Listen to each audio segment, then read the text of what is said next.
And we are live. Welcome everybody. This is Indie Plus Games in the Bar. Today we are playing Dogs in the Vineyard, and we're going to have a really fun time. Thanks for being involved in this event. Thanks for watching. Thanks for playing. Thanks for being here, everybody.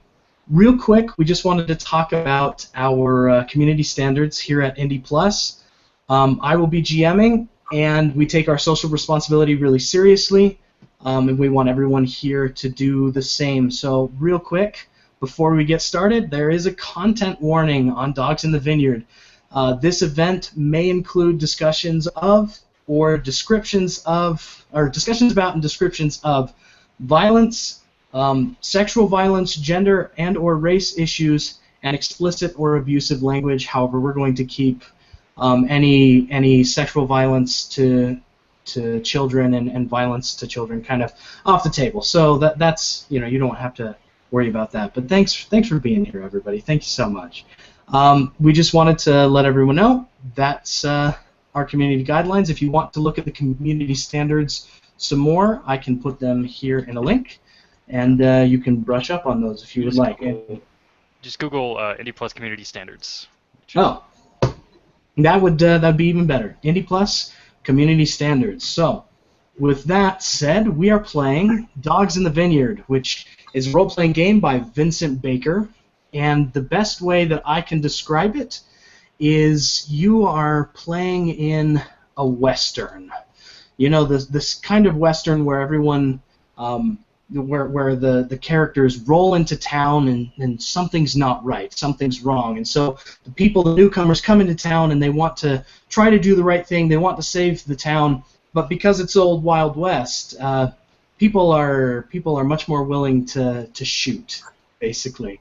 The idea in most Westerns is your character needs to decide whether or not you want to shoot or give up the gun, because the law is administered at the end of a gun, and whoever has the guns makes the laws. But Dogs in the Vineyard is a Western with a twist. Not only is it a Western where you roll into town, but it's also based on making complex moral decisions. In most Westerns, it's pretty black and white. You roll into town, the rich people are draining the town dry of resources, they plan to take the land and do whatever. You can look at any number of Westerns with Clint Eastwood and the like, and you'll find that it's kind of a black and white moral area. Dogs in the Vineyard adds kind of a gray area with moral choice. You're going to be making lots and lots of moral decisions. Also, something to be aware of is that you will be playing, basically be playing Holy Avengers in a religion based very much off of pre-statehood Utah Mormonism. And as full disclosure, I want to let everybody know that I myself am Mormon. I'm a member of the Church of Jesus Christ of Latter-day Saints. I really love Dogs in the Vineyard, okay? So I was actually really surprised, because when I was reading through it, I realized, oh, this is going to be interesting. And I actually talked to Vincent Baker on Twitter about it afterwards, because it's an incredibly respectful view of kind of pre-statehood Utah and Mormonism in general. So it's not a game that is trying to secretly convince you that there is no God, and it's not really a game that's trying to secretly convert you to anything. It's about being young, idealistic, and religiously motivated people who are making tough moral decisions. Because we're going to find out later tonight, it's in your hands whether or not the sinners of this town, Hollow Creek, deserve justice or mercy. So that's basically my quick pitch. And to describe Dogs in the Vineyard and how it's different from most RPGs, in a traditional RPG, you will roll dice as skill checks. You get that in Dungeon World, which is also by Vincent Baker. You get that in Dungeons and Dragons. Most of the time, you only roll dice during skill checks. But Dogs in the Vineyard is actually a story game where the idea is that you create scenes. And so you set the scene, you set the conflict in that scene, and that's when we use the dice mechanics to decide what happens in that scene from start to finish. Once the scene ends, we can say what happens between that and the next scene, but it's not necessarily a progression of time that you would get in like Dungeons and Dragons, where you're kind of looking at what they do every single moment of every single day. One scene might be in the morning, and then we might skip to the next scene that we want to explore is next week, or it could be immediately afterwards. We'll just see how that finds out. But the idea is that we're using a scene structure to tell a story instead of an almost what's the word for it? A seamless mental progression the way that most other RPGs do. So, let's talk about the setting.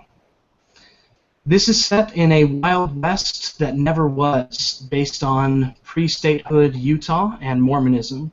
You will play God's watchdogs, who you are young 18 to 20-year-old kids who have basically chosen to serve the King of Life, which is the name of your God, the name of the Lord, and you go from town to town helping people.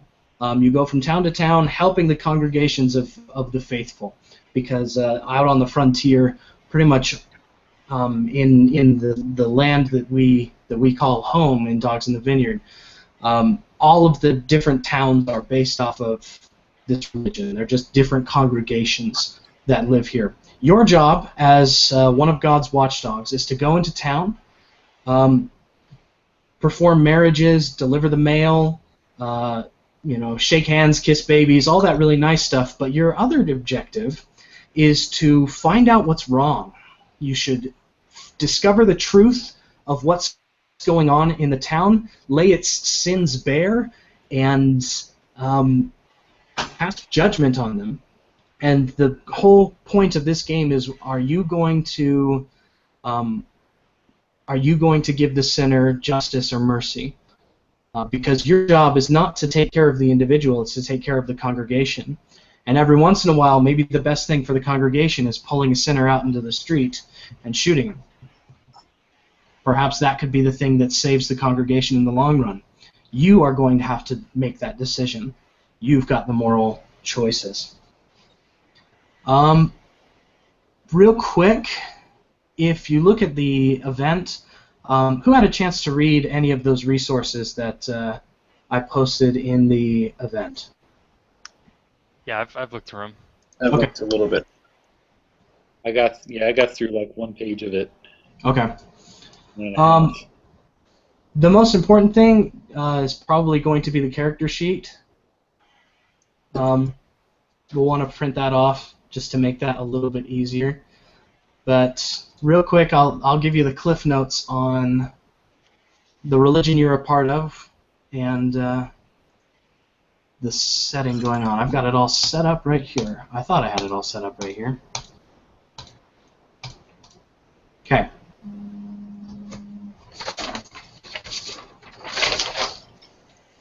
I've got everything printed out at home because I am obsessive like that. Okay. So, real quick, the setting. We are the faithful. We are members of a religion that is recently been restored within the last 70 years. We used to be back east, but because of persecution, we were driven west during the westward migration. You look at stuff like Oregon Trail, and it's actually funny. Oregon Trail, the original one, if you look deep about what some of the people are saying, they'll mention the Mormons going west to Utah, and it's yeah. So that's pretty cool. So we're out west. It's desert. There's deserts and scrublands, and then there are some valleys that are pretty fertile, and then we have the backdrop of the mountains behind us. The main city where the apostles live and the council of the old ones, the council of the elders, they live in a city called Bridal Falls, because there are some large waterfalls that are referred to as the Four Brides. That city is full of temples, and it's got the temple of the dog's training compound, where we will start our stories. Out here on the lawless frontier, we're pretty much taking care of ourselves. We're not a state yet. We're kind of free from territorial authority. But every once in a while, the territorial authority will make a claim on our land. That's like the United States military, the government. Every once in a while, there are some sheriffs and bureaucrats and people who live in the towns of the faithful, but they're not really a huge deal. They don't really care about the law as long as they're keeping the peace, not letting people shoot, rob, murder, and they just want to make sure that taxes get paid and that the mail is delivered. It's illegal to tamper with the mail. That's going to be one of your jobs. You will be delivering the mail, but it's definitely not the most interesting part of the job.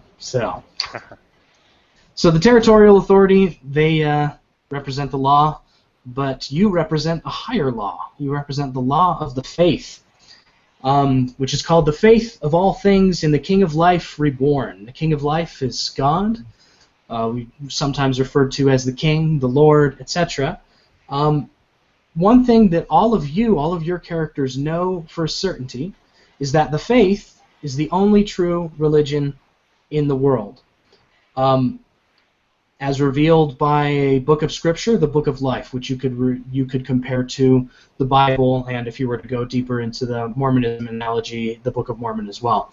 So basically, you've got a book of Scripture called the Book of Life that has the words of the King of Life, and the King of Life speaks directly to each of the faithful through the Book of Life, through his modern-day prophets who live in Bridal Falls City, and through the Spirit, basically. So that's how you're going to be making those decisions based on what you think is right and whether or not you feel spiritually motivated to do something, yes or no. Here's some of the practical doctrines. This is what you believe to be a sin, and this is what the doctrine says is a sin. Violence without provocation, although there's lots of gray areas where sometimes violence is justified. Any sex outside of marriage. If you're not married to the person, you shouldn't be having sex with them. Deceit, lying, theft, disunity, blasphemy against the King of Life, apostasy against the doctrine, where you decide that the church is no longer true, worldliness, where you're being immodest or you're being vulgar and swearing or being really crass, gambling, working on the Sabbath day, which is Sunday, being too comfortable in the presence of sin, etc. Another big sin is faithlessness, where you claim to be one of the faithful, but you're not doing your job. And one of the things about being one of the faithful is that everyone has a job to do. Everyone helps each other. Everyone does something. Here's the thing.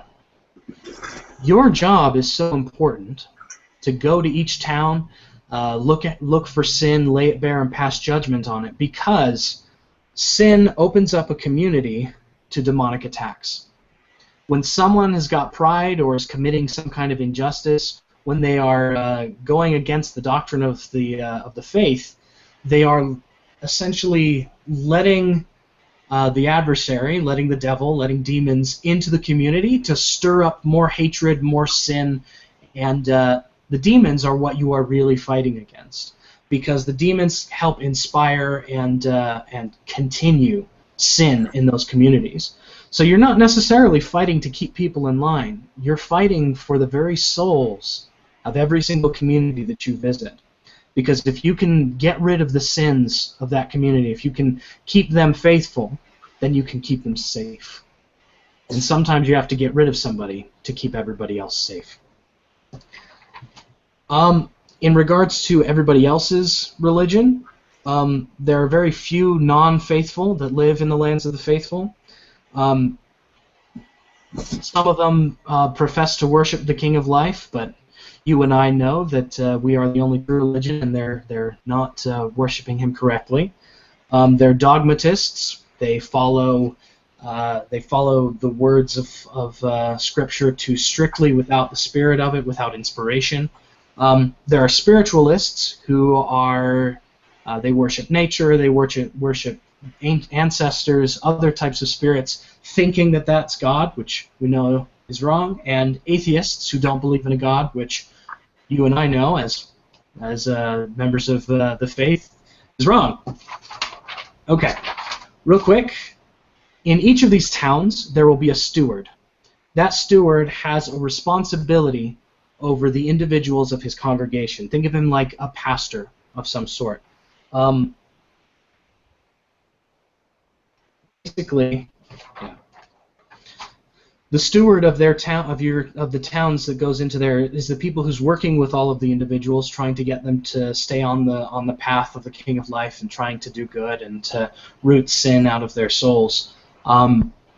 You kind of have a similar, almost more powerful authority as one of God's watchdogs, because you'll go in, the steward will tell you what's going on, and then you'll make a decision, and he has to be beholden to it. But his job is to save this individual sinner. Your job is to save the congregation.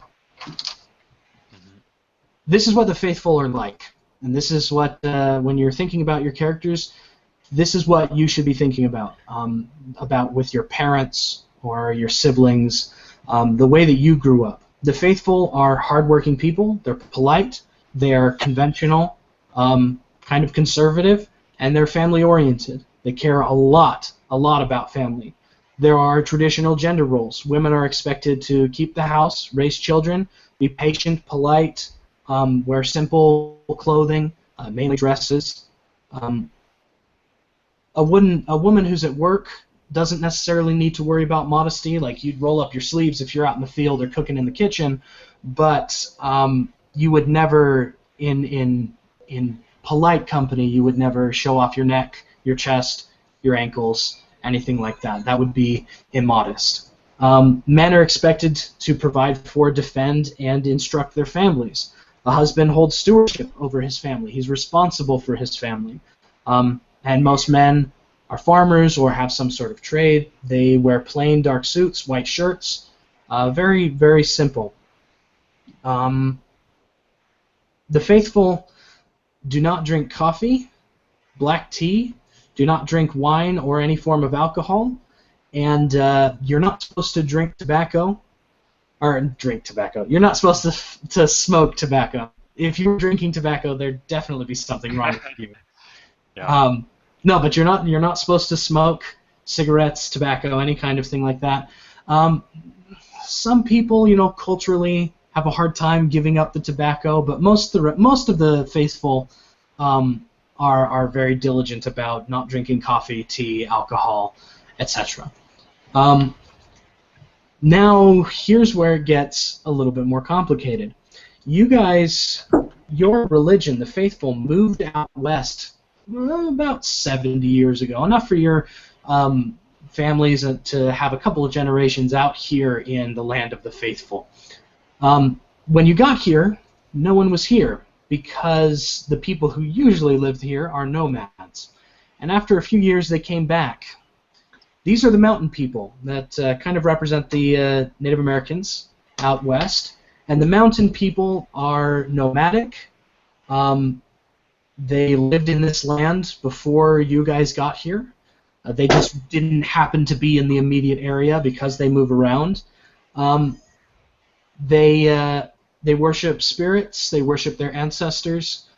There are some tribes who are peaceful, and there are some tribes who are not so peaceful. And it kind of depends on how each congregation and each member of the faithful feels towards the mountain people, depending on how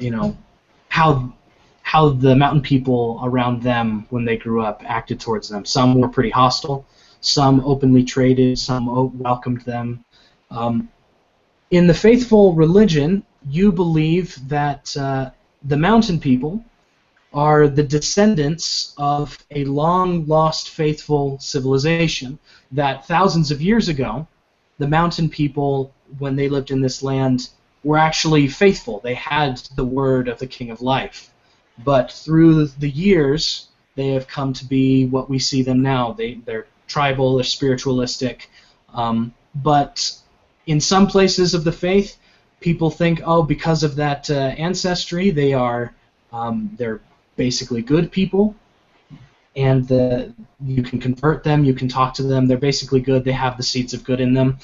And then there are some people culturally in the faith that believe that because they are fallen, they are wicked, they are predisposed to evil. There isn't a doctrine on that. That's just personal cultural differences, whether or not you believe one way or the other. And most people believe one way or the other because when they were kids, the mountain people were hostile or friendly. Our town today is going to be having some interesting interactions with the mountain people.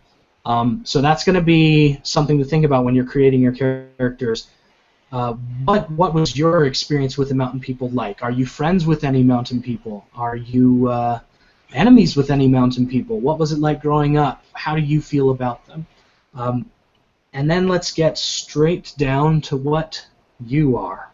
You are the order set apart to the preservation of the faith and the faithful, commonly referred to as the king's dogs, life's watchdogs, or colloquially as simply dogs. You guys are the dogs in the metaphorical vineyard of the faithful. You ride from town to town, you deliver the news, you deliver mail, you preach, you bless babies, you sanctify marriages, you heal the sick and the injured with power from God, you participate in ceremonies and celebrations while kind of standing apart from the community. You do work if the need is immediate and acute. If you are there to help people and you desire to help people, you can always find someone in need of help. You have a stewardship over the congregation as a whole, and your job is to uncover the town's truth, lay it bare, pronounce your judgment upon it, and act on behalf of the King of Life. You are supposed to do what you think God himself would do if he was in your place seeing what you were seeing. As long as you are acting on behalf of the King of Life, no one can complain about what you do. You guys have a huge responsibility because a dog's word is doctrine. Whatever you say is correct. Now let that sink in. The King of Life has said, "Thou shalt not kill." But if you pull someone out into the street and shoot them to get rid of sin, you are justified in doing so because you are acting on behalf of the King of Life. You are basically saying, yes, the commandment is usually thou shalt not kill, but in this specific instance, I have received revelation from God, or I have decided that God says, in this instance, I need to obey a different commandment, which is kill this person, possibly save the rest of the congregation. In the Book of Life, there is a specific story that you all know very, very well. One of the servants of the King of Life is trying to get access to some old records that have the words of the King of Life on them. And a man is standing in his way and has basically said, no, I'm not going to give them to you. Late one night, the servant of the King of Life runs into this guy, drunk and passed out on the street. And the King of Life commands him to slay him. And the servant says, whoa, I've never killed anyone before. That's crazy. And the King of Life says, it is better that one man perish than an entire nation, an entire family, an entire congregation perish in unbelief and dwindle and die spiritually. So there's precedent for that. And you are going to have to make the decision whether or not you want to pull the trigger, or whether or not you want to grant the sinner mercy. Because if you do that, that's also doctrine. That's also, no one can be upset at you if you are doing your job as one of the faithful. So this is what your life has been like so far. You grew up in a faithful home. You've learned about the faith your entire life, and your local steward from your town has been keeping an eye on you and has basically said, I think that guy's going to make a really good dog when he grows up, or she grows up. And when you're 18, you are sent off to the temple in Bridal Veil Falls, where you receive training for a couple of months. They teach you to shoot, they teach you to preach, they teach you all of the religious ceremonies, all of the rituals, all of the doctrine, and then send you out and say, all right, you are now one of God's watchdogs. It's time to head out. Hang on just 1 second. Cool. Give me a few minutes. Sorry. And so that's where we are going to start off. We've talked about the setting. If you have any questions, look at the handout. It should look like this one right here. Yep. So should we go ahead with the character generation thing? Yeah, let's look at character generation.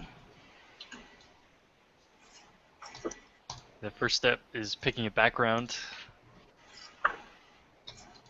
Yep. Where did my copy of it go? Dang it. I had it up here on another tab. Here we go. Okay. Cool. So, you got a character sheet, and basically, we're going to, real quick, pick a background.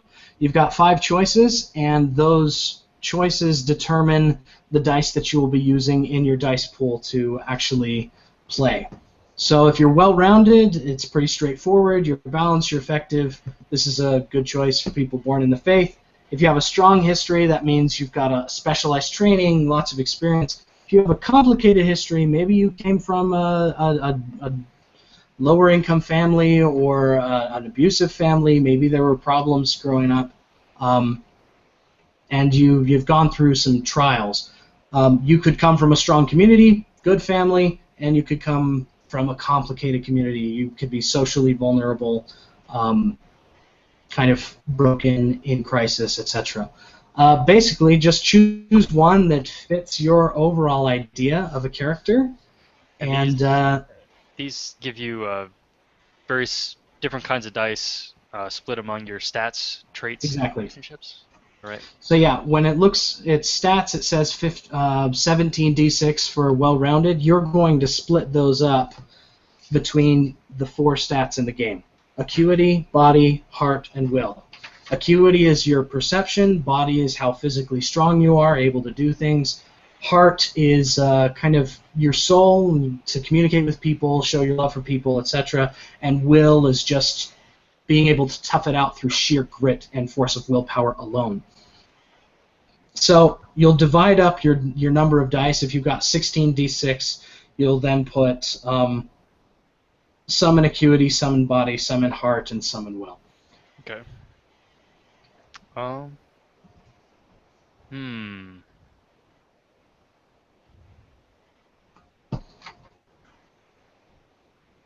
Real quick, are there any questions? Is there anything that I went too fast over when I was talking? No. Yeah. I was curious.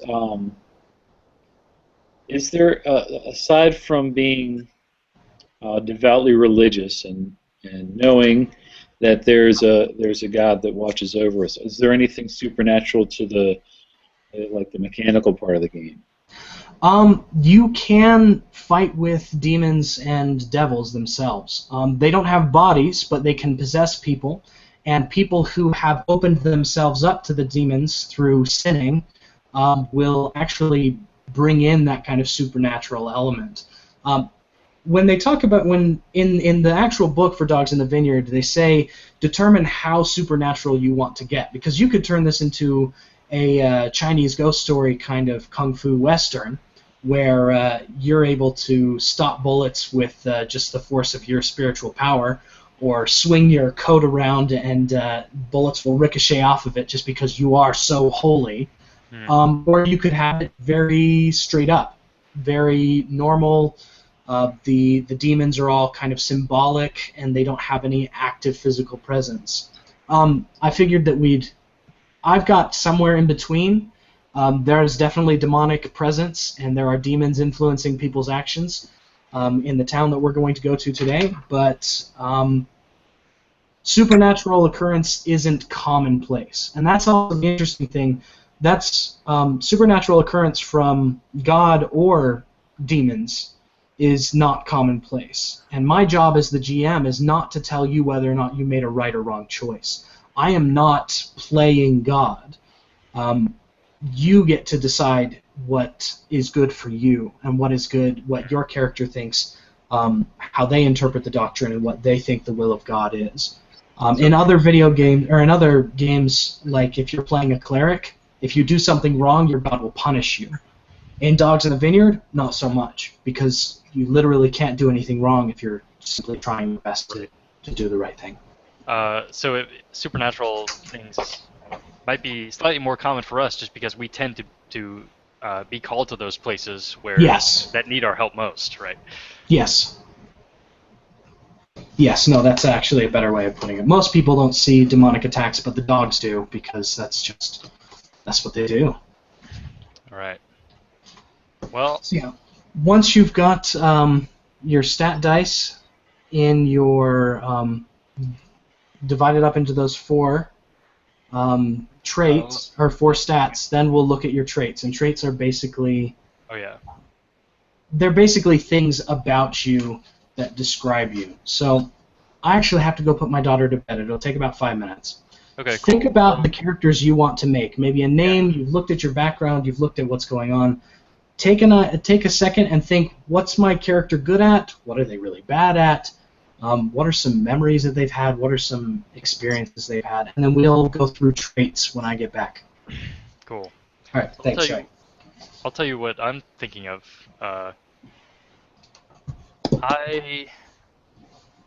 Especially in a game that I haven't played before, I'd like to go with somebody sort of in charge, taking the lead. So I'm thinking of taking a strong history, and I'm kind of a more experienced, little more experienced dog. Still young, but at kind of the upper range of lots of dogs. Oh, let me just mute him there. So I'm thinking of this strong history thing, and kind of, I plan to go all out on this divine authority thing. Speaking with confidence. Awesome. My character, I'm thinking of having a complicated community. He and his father moved out here from out east, and his father hasn't converted yet, but he has. So he's like, I'm thinking a young teen. And so he kind of knows mostly his old life, and all this is in part kind of an adventure, and also part he's not sure how things are going to change for him. His mom's still out east. And so what I'm thinking is his body's pretty low, because he's mostly been in like book learning and stuff like that. Mm-hmm. So yeah, he's just, this is a whole new world for him, and he doesn't understand why he and his dad had to leave out east so quickly. His dad was a banker. Oh, nice. So money problems. Oh, okay. Maybe embezzling, maybe the mob, who knows. It's a pretty big change for you then, moving out here. Yeah. Things he's only read about in books. He comes from a German family, so he's probably Lutheran. Cool. Okay, sweet. Yeah, I'm looking at a complicated history. Jensen grew up on a farmstead outside of a town. His family wasn't very devout. Nothing immoral or anything, just not as rigorous in the faith as they could have been, perhaps. But when he was very young, old enough to remember. His farmstead was invaded by the mountain people, and his family was killed, and he was orphaned. Therefore, he was taken in the local town and shepherded, perhaps, by the steward of the town. Nice. Wait, so your like farm was invaded, but your family escaped, right? My family was killed. Oh, they were killed. Okay, but you managed to escape somehow.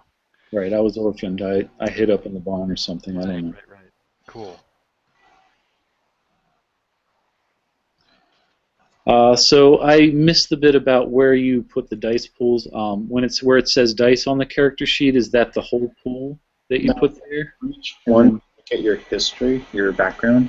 It'll divide them up from like stats and traits and relationships. So in those braces, you can just put that dice grouping. That's what I was wondering. Yeah, I don't know if he mentioned, but you can't have different dice together.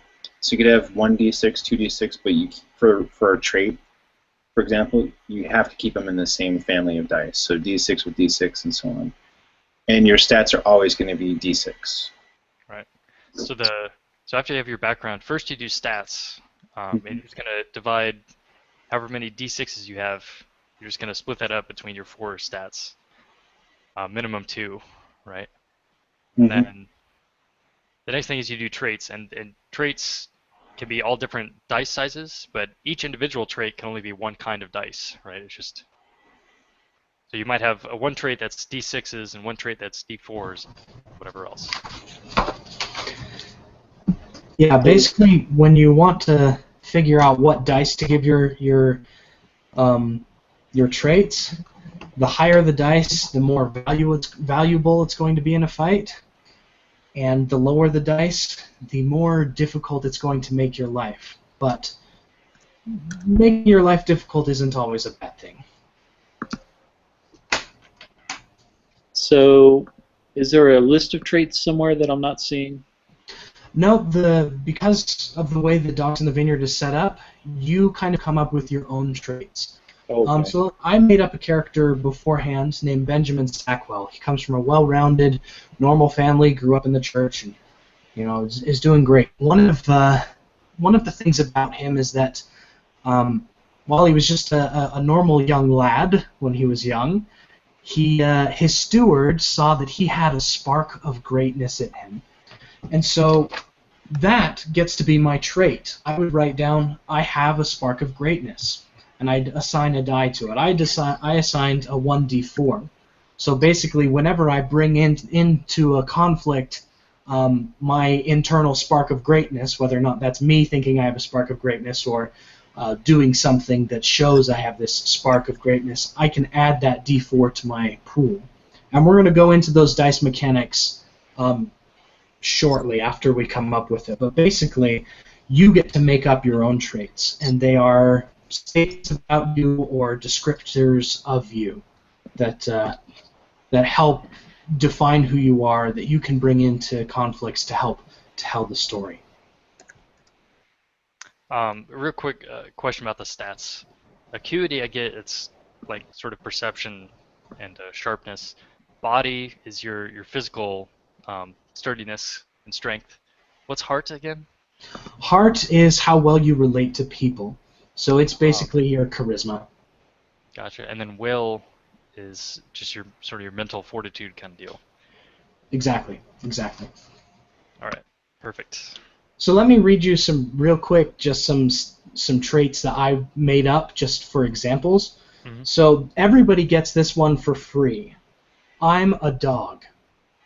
And whenever you state your authority as one of God's watchdogs, you can take that 1d6. So everyone write down on their traits, I'm a dog. That's something that sets you apart. I already said I have a spark of greatness.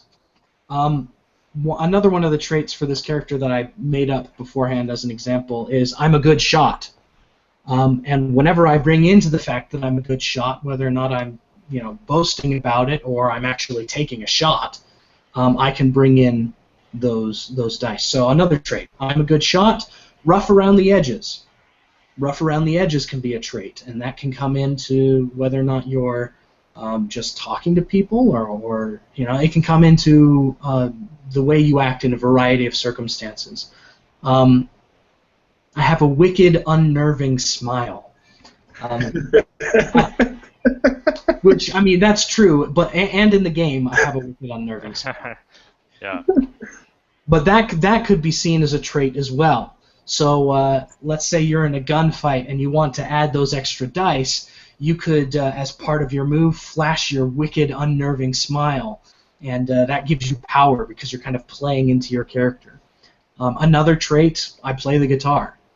Might not even need to have the guitar with you to use this, but if you can read music or you're musically talented or something like that, you could bring in the fact, oh, because I know how to play guitar, I know this about music, and I know that can help me in this situation, etc. These traits just help define what makes your character special, what makes your character interesting. And they are things that you think would be interesting to bring into the story. So make sure that when you come up with a trait, it's something that you think is kind of cool, that you're willing to say, because we're going to introduce our characters, make it something that you're going to say, everyone's going to think this is cool because only my character does this, or this is why my character's special. And if you're worried about your traits, being a good shot with a rifle or a handgun is always a good trait to have. That one never goes wrong. Especially as a D4. Yeah, no, that'll be a lot of fun. That one would be really good. And now so having just one die in a trait is fine, but we can have multiple dice as long as they're the same type. Correct. Don't mix dice 3D8 types. or whatever. Right. Exactly. And then is there any upper limit, or how many traits should I have kind of deal? The upper limit to start with is chosen by your background. If you look at your background, it'll basically give you the number of dice that you have. So let's say you've got, if you're well-rounded, you can use up to 1d4, 4d6, and 2d8. Split however you want, as long as you don't. Each of those dice could be a separate trait. Yeah. Exactly. Okay. Or you could have 3 traits and have one of them be 4d6. That means that you're going to be using that one quite a bit. But if you wanted to do that, you could do that totally. Sweet. So then how does a trait test work? If I'm going to do something and it requires a roll of the dice, say I have 2d6 and something, do I roll 2d6? Do I take the total? Is it a dice pool mechanic, or? It's part of a dice pool mechanic, and one of the things I like about Dogs in the Vineyard is that through its character creation, it will teach you the rules. Because once we've got all of this stuff written down, I'm going to take you through your initiation, which happens at some point during your training at the Dog's Temple. So you're at the Dog's Temple for 2 months where they're teaching you to do stuff, and everyone is going to have their own personal conflict, their own personal scenario, where we're going to go through, learn the mechanics, and add one last trait to what we do. So just trust me right now. All will be explained with these dice and how all of that's going to work by the end of character creation. Okay. Let's see. Traits is the hardest thing, man. Yeah, traits is pretty hard. Defining aspects in Fate, in a way. Yeah, exactly.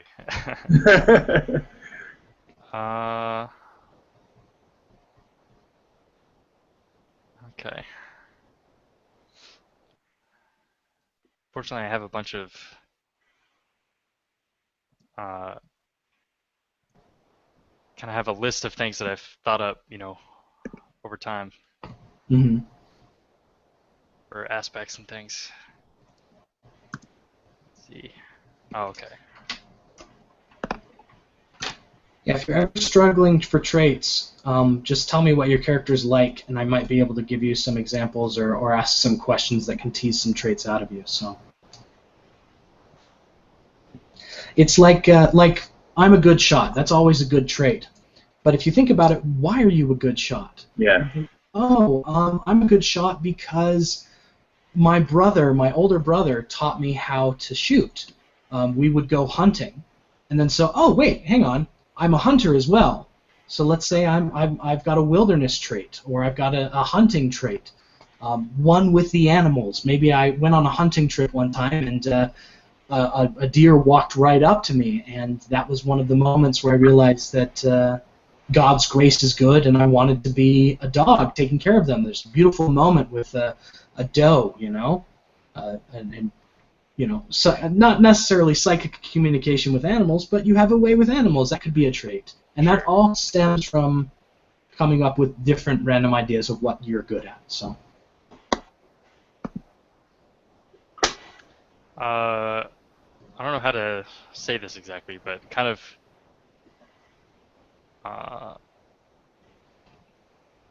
It's not that I dress well so much, but I'm always kind of, well kept or whatever.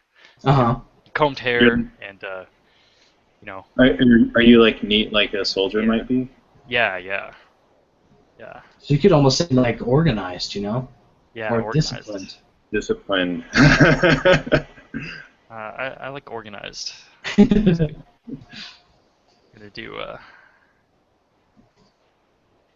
Your traits can also be flaws. Mm-hmm.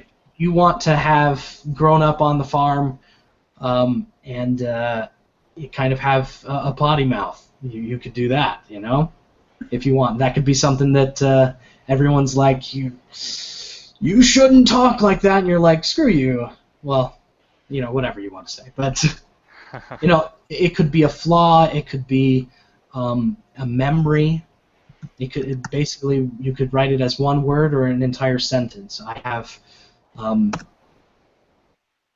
a sweet tooth, although that one's not a good. Don't do that one. That's a terrible one. Don't have a sweet tooth. No gluttons in this party.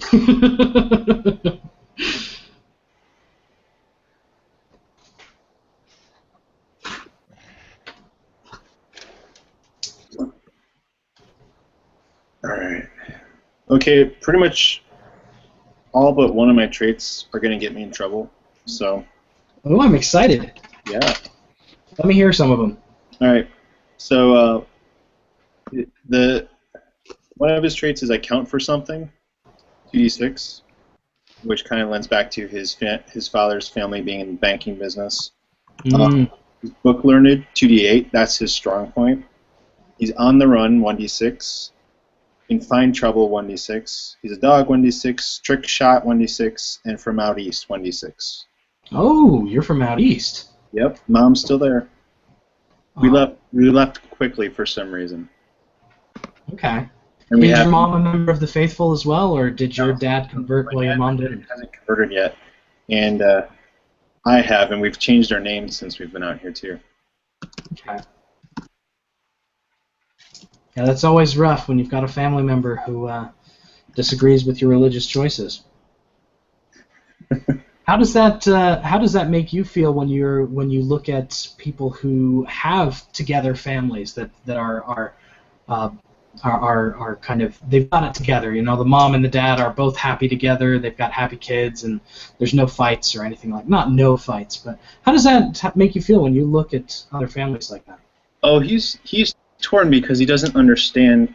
I'm thinking that he's kind of naive about all the reasons why they left, and he periodically would ask, so when are we going to go back home, or when is Mom going to come out, things like that. His dad probably still speaks a lot in German from a strong Lutheran type religion, but he's trying to integrate. And his son is being thrown into this wilderness. He's a city boy. He's got adventure and snakes and all these other things going on around here. And yeah, he's in turmoil. He's a young teenager, and he probably, I'm going to have a relationship with one of the mountain people, like a girl. Okay. They go off and do like wilderness stuff together. Okay. How does she feel about him leaving for so long? To go do things and be a dog for an indeterminate period of time. Either. Sorry, my wife's going. I want to say that they haven't, like, he's still really new. I'm going to say they haven't really dealt with that issue yet. Okay. So it definitely could be something that could come up if we wanted it to. Okay, yeah. In fact, if everyone is, well, if you're comfortable with your traits, look at your relationships, basically make up people, and I will be stealing from those people to bring them into the story. So that mountain girl's name, let me write that down on my note cards. What is her name? Really?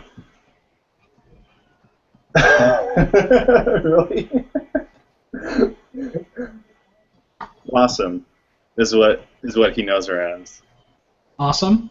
Blossom. Oh, Blossom. Yeah. Not from the TV show. Yeah, I was wondering if she had a sister named Buttercup.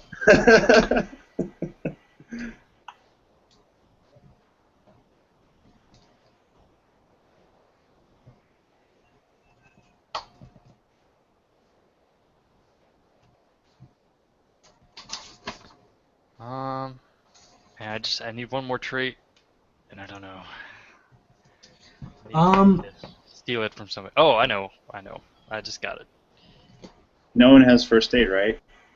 Yeah, I was just gonna say I have a little bit of medical. Oh, okay. Knowledge as well. That's a good call. I have book learning I could use, but no practical experience yet. Mm-hmm. Yeah.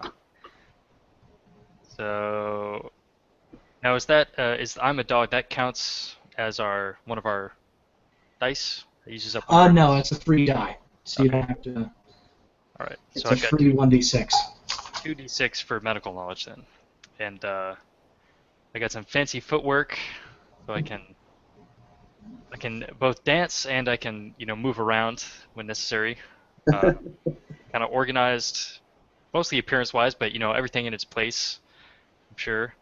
And I'm a bit stubborn at times because I feel like I've got a lot of experience being a dog, or not necessarily just being a dog, but In the faith. Yeah. And I'm a little bit older, I think. And my big one is this engraved rifle that is kind of a family heirloom. That I've been giving this as I've gone off to watchdog training or whatever they call it. Cool. Sounds very cool. Hey, Aaron. Mm-hmm. Could I suggest a change to one of your traits, or at least consideration? Something that you just said. Instead of organized, what do you think about everything in its right place? Yeah, that's beautiful. That sounds. Yeah, no, that sounds. It fits. Yeah. Remember when what's his name from the first Pirates of the Caribbean movie came in the room and he's like, "You're there, you're not there." But it's also about ethics and morality too. Yep. Everything in its rightful place. Sweet. All right, Ryan, have you finished writing out your traits, or do you need some help? I think your mic is muted. Yep. Sorry, yeah. I've got a few. I'm still trying to work out a couple more. I've got unrefined and death is a part of life. I grew up on a farm, so I'm thinking the whole, slaughtering the herd as necessary and doing what needs to be done, however unpleasant, could come into that. And unrefined, I was kind of on the outskirts of the local town or whatever. And then I was also orphaned, so I'm going to try to work something in on that as well. Okay. Certainly with my relationships, that'll come into play. Maybe you're like self-reliant, something like that. Yes, I like that. Or you could be suspicious or untrusting of people. It takes you a long time to get close to people. Absolutely. You should have a relationship with the mountain people in general too. Yes, that's not a bad idea as well. I was wondering about that because that's why I'm orphaned. Is Mm-hmm. mountain people slaughtered my family. So You could just say they, in the derogatory sense, they killed my family. okay. But would that come into my relationships, or should that be somebody that I have a? That could actually still be a trait, because they killed my family. You could bring that in as kind of different rage against people, or as a genuine distrust of the mountain people. Pretty much anytime you interact with the mountain people, you could use that trait because it applies to how you're going to think about the situation, because Absolutely. they killed my family. Right. Nice. Yeah, so while you're finishing up traits, the next part is relationships. Just make up 2 people that are important to you. They can be friends, they can be enemies, they can be parents, brothers, sisters, cousins, family. As we already mentioned, family is really important to the faithful. And so one of the things it says on your character sheet is blood 1d6. If I make up a character and say, oh, Aaron, he's your cousin, you just get a free 1d6 with him. If you ever want to up that relationship and change it, then you use some of your available dice to change that relationship, to augment it. But you always get a free 1d6 for any blood relatives. Nice. Which sucks for you because you're orphaned, Ryan. But could still have a cousin or something. yeah. There's always one of those people running around somewhere. Your adopted family as well. Yeah. Yeah. Even if they're not blood, they would still fill in for it. Basically anyone who is kin to you, and being kin is really important. By the way, I'm just going to drop this name generator link for you guys if you need it. I just used it to come up with this awesome sort of Danish name. Benjamin Van Houten. Ben Houten. Houten. Yes, Benjamin. I use Google Scholar for my names. I typed in a random subject. This time it was Utah. And just look at the names on the paper. Yeah, nice. So who do you have, Ryan? What's that? What's your character's name? Jensen Ward. Do we have like 3? I'm from my character's, second generation from Germany. What about the rest of you guys? Ward. I'm not sure the origin of Ward. Oh, I would say that Ward's a pretty good bet, because that's actually really funny, because another word for the congregations, for Mormon congregations, is ward. Yeah, that's why that one jumped out at me. I figured it would fit pretty well. Nice. Apparently, it's according to BehindTheName.com, it is a English name derived from occupational surname for watchman. Oh. Old English weird or guard. Yeah.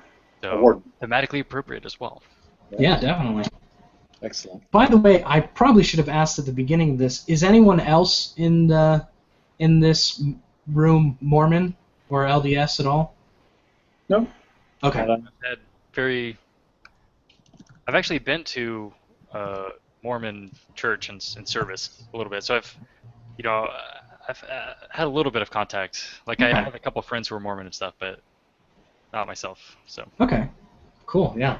No, when I talked to Vincent about it on Twitter, he's like, "Yeah, I grew up Mormon." Because I said, "What possessed you to want to do that?" And he said, "Well, I grew up Mormon, and I'm not a member of the church now, but I figured, this is my heritage, this is my ancestry. I want to make a game that is respectful of that and that kind of still talks about my thoughts on religion." And so he created Dogs in the Vineyard, and I'm just always blown away by how respectful and really cool Dogs in the Vineyard is. So, yeah.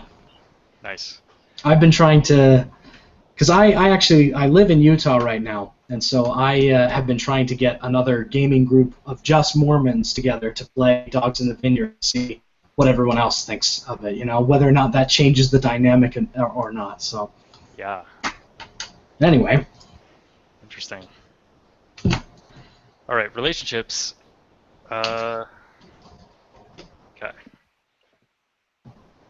But I'm thinking history-wise, the reason I feel I'm more experienced and kind of know more is my father was a steward or something like that. Okay. Um, does that work? Yeah, that totally works. Okay. So I'm gonna have a pretty strong relationship with him, I'd say. Uh,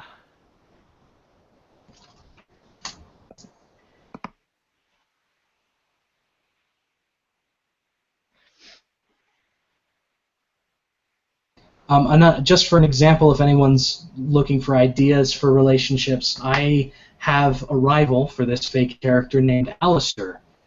And Alistair was this other kid my age growing up, and I really disliked him. And when I became a dog, he went off somewhere else to go seek his fortune. And he decided very much that he did not want to be a dog. He did not want to. He was trying to distance himself from the faith, but he's still kind of the golden boy in my hometown. So, you know, he might show up again, or it's an interesting relationship that you have with him, positive or negative. So that's an example. Or another example is my sister who ran away, which is I didn't actually write a name for her. I just wrote my sister who ran away. yeah.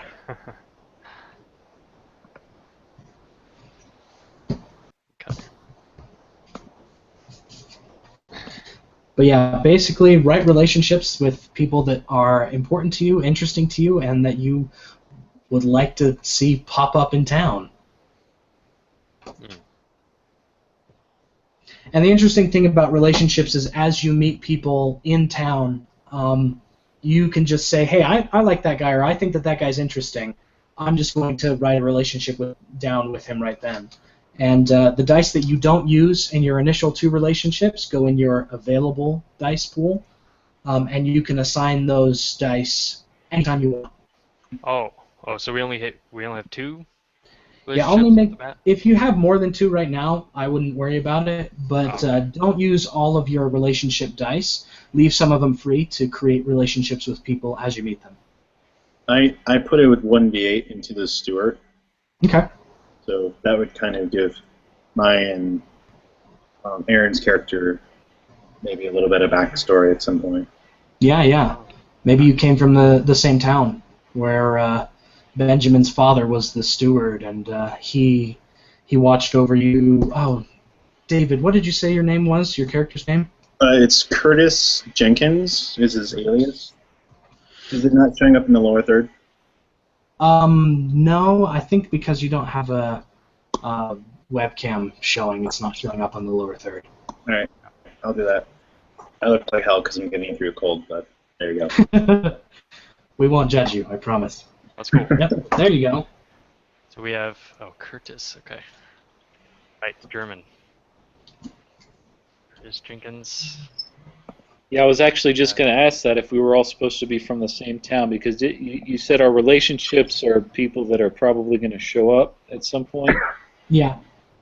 You can be from the same town. You don't have to be, because you're all starting at the temple where you're being trained to be dogs. So you're all going to meet up there. But if you wanted to be from the same town, I would be totally down with that. That means everyone's kind of got a baseline, like, oh yeah, I remember you, and we were friends or rivals. And in fact, your relationship could be with one of the other players if you like them or dislike them, so that you because at times you guys might be at cross purposes.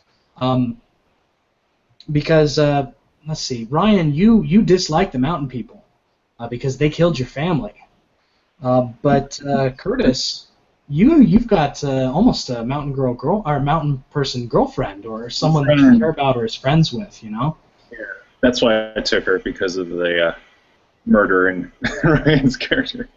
So you guys might think that the mountain people deserve justice, and another might think mercy, and at that point you start a conflict with one another to figure out what we do, what happens. Cool. So if we've got our relationships real quick, we can move on to your belongings. This is basically any items you have. Everybody has a really colorful coat that your family or your community made for you. This is a symbol of your authority.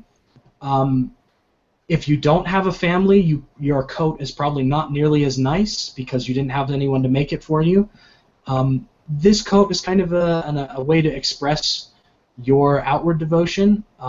Ryan, because your character is an orphan, maybe you made your own coat, and it's just a coat with a stitching of... patchwork.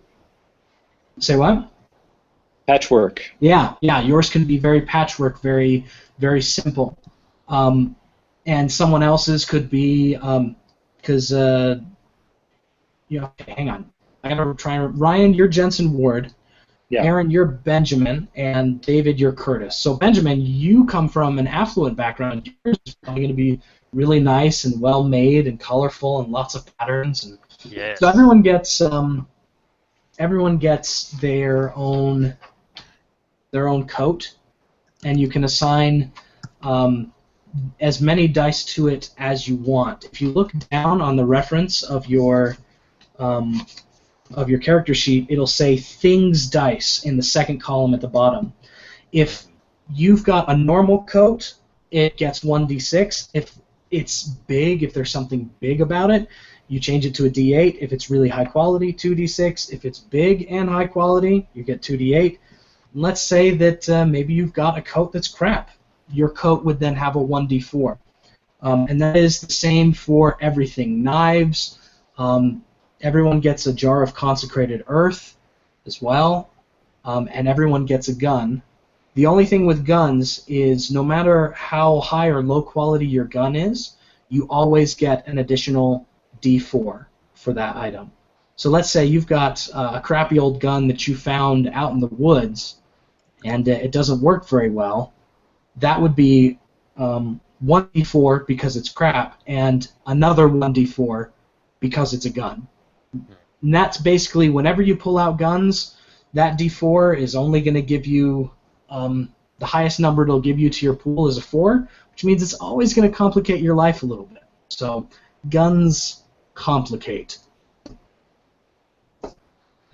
But for an example, I have a jar of consecrated earth. It was my father's jar of consecrated earth, so it's beat up and broken and cracked and everything, but it's important to me, so I gave that a 1d4 because it's crap.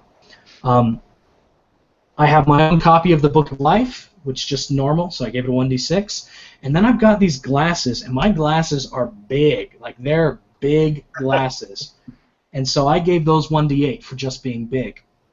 And you can bring your glasses into a conflict by even really simple stuff. When you're making moves, and we'll get into this a little bit in just a minute, actually. When you're making moves, one of your moves could simply be, I adjust my glasses, and that could bring in the dice for your glasses. But you only get the dice for it once, basically. You only get to add that dice to your pool once. But yeah, so think about the things that you have that are important to you. If you want to have a knife, if you want to have a first aid kit, if you want to have a pipe that you don't use, but it was your grandfather's pipe, and so you just kind of hold it because it means something to you. That just think about the things that you have.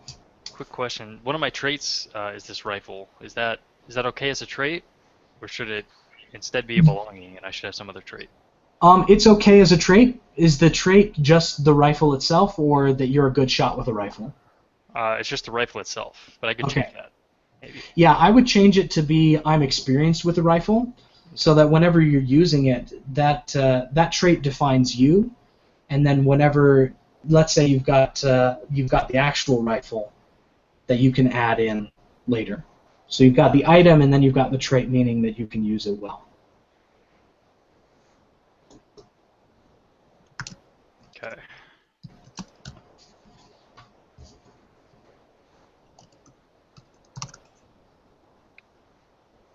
One of the things about this game that I liked and I struggled to do because it was unusual when I was running the Jedi in the Vineyard game was sharing basically scenes that the PCs could not see So like you would, it's almost like you're watching a movie or reading a book, and that you would see what like the villains or the other people were doing, Uh-huh. and so I'm curious to see, are you going to be doing something similar to that, or more traditional? Probably not. I mean, I could, but I could just to kind of before you meet someone, maybe introduce them through a scene and help show you where their head's at before you start talking to them about what's going on. So, I mean, I could do that if you want to experiment with it. I hadn't really thought about it that way. It was, like I said, it was hard for me to do on a consistent basis because I wasn't used to it. That would work really well for a Star Wars campaign, though, because you've got the heroes, and then screen wipe, go to the Death Star. You usually have a TIE fighter flying by, and then there's the dialogue. Yeah. Yeah, I could see that working really well. I'd love. Oh man, the more I think about it, the fact that you've run this Jedi and the Vineyard variant, the more I want to play something like that. Because I want to be one of these. I want to be a Jedi that's pretty far outside the Order, because I personally have a lot of problems with the Jedi Doctrine. I can send you the PDF afterwards of the game that I put together. That would be awesome. Yeah, I'd love that. I'd love to read through that. All right. So I've got my yeah, go for it. fancy thick coat. So it's a 2d8 regular jar of earth. High quality book of life, of course.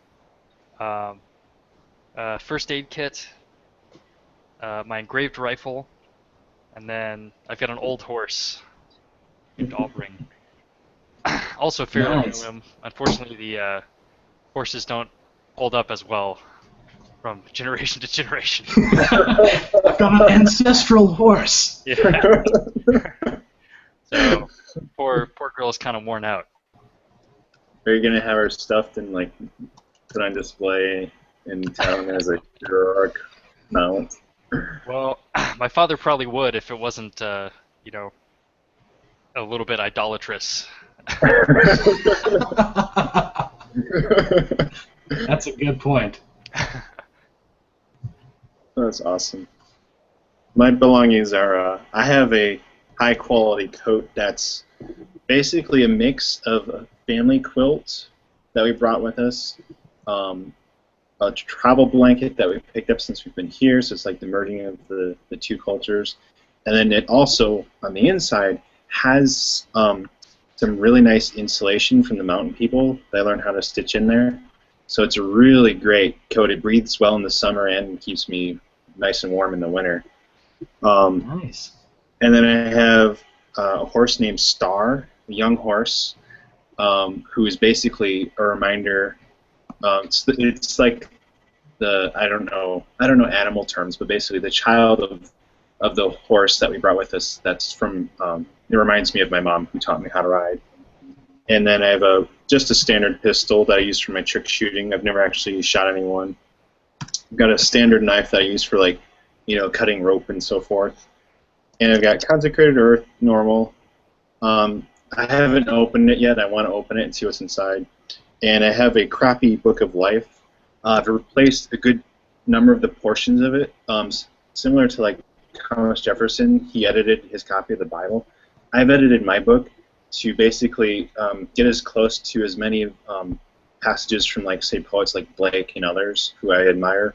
So it's more of a book of poetry using the book of life words, and rather than the standard doctrine that you'd expect when you open it. Okay, cool. Is that in English as well, your copy, or?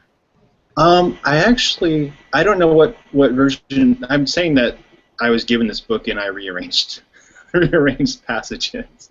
Yeah. So whatever language that's, I don't know if it's in Latin or English or whatever it is, but I'd say English. It's definitely in English. Okay, so yeah, it's just English modified into poetic verse. Cool. All right, Ryan, what have you got? My coat is patchwork. It's a bit tattered because I've had to kind of maintain it as I've as it's been used, but I do keep it in fair condition, so it's a 1d6 normal. I also have a normal jar of earth. My gun was gifted to me by my father figure, the steward of my town. So that is a high quality weapon. The two things that I still have from my upbringing are a locket with a picture of my parents in it and the family book of life. They're old, so they are on the crappy side. I do have a horse as well that is a normal horse. Okay. What did you name the horse? Is the horse named Horse? I haven't gotten there yet. You don't have to name it if you don't want to. That's not the big deal. All right, so real quick, let's go through and just give an overview of our characters now that we've done pretty much everything. Tell me what you're like in about 30 seconds, and then we'll take maybe a 5-minute break. I'll get some water, and we will move into teaching the mechanics and our initiation in the Dog's Temple. And this will be a one-on-one conflict with each of us, and then we'll jump into the town. So real quick, Curtis, give me me in 30 seconds. He's a wide-eyed young initiate from out east who's on the edge between his old life and his new life, as well as mixing it up with the mountain people. And he's eager to impress his father and others around for him, but he doesn't always feel like he's up to it. Okay. And Benjamin. So, like a 20-year-old, a little bit older for a dog, son of a steward named Hank Van Hotem, and I sort of carry his legacy, including his rifle, and I feel like I'm kind of born to lead and teach others, just as my father has done in his life. And yeah, so I definitely grew up very strongly in the faith, and got this, very sort of fancy, well-embroidered coat, and always look very very nice. Not really fancy outwardly, but sort of polished and nice whenever possible. Okay. And Jensen. Yes, as I mentioned, I grew up on a farm outside of the local town. It was a different town, but when I was fairly young, this farm was invaded by mountain people, and my family was killed, but I managed to escape. The town steward took me in, as there was nowhere else for me to go. So my religious upbringing wasn't quite as strong, but once I started to once he took me in, I really came to see the book as the true way, and really the path to really where I needed to be. So my faith has really grown in the past few years. I'm really young, just 18, but he's seen something in me to send me to the what's it called again? The temple. The temple, yes, the temple. All right.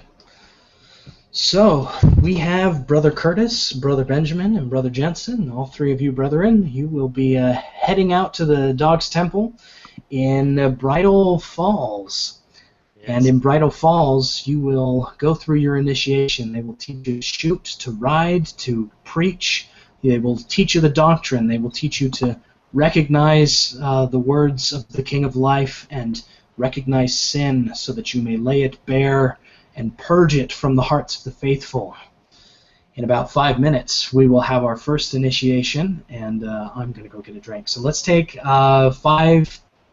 let's actually take an 8-minute break. Be here at 7:55. Go to the bathroom, get a drink. If you need to eat something, go for that. I definitely am going to need to get some water because I have been talking. I never shut up. So, all right. See you at 7:55. All right, see you.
Aaron, Yeah, what's up? what did he say we assign to the I'm a dog trait? 1d6. And that's free, right? Yep. All right, thanks.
Hey, Kyle.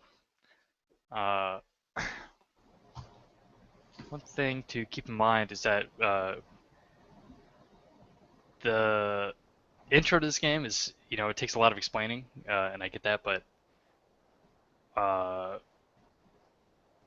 we might want to like jump into the action and kind of Okay. get going sooner rather than later, just so we have enough time to like experience some of the cool conflict mechanics and stuff like that. Okay. And I'm actually fine with staying later than whatever, I guess midnight EST. Mhm. But I don't know, these people might have to duck out or whatever. Yeah. No. Okay. Just I keep an can. eye on I the clock, can. kind of deal. Yeah. And Kyle, if you want to skip my initiation, we can just generate something really quick, like as a trade or whatever, if you want to do that. Because I've done that before. Okay. Yeah. Then let's go through. We'll go through one initiation, just so that everyone can see the mechanic in action. I also want to go through one just so that I can figure out exactly how Dice Stream is going to be working, just because it's kind of a fiddly system. So. Cool. But yeah, no, I can pick up the pace. All right. Fortunately, the YouTube can now record 8 hours worth of stuff at once, so there's no limit as far as that. It's just like, Yeah. people have to go to bed or whatever. I'm definitely okay to go a little later than 12. Okay.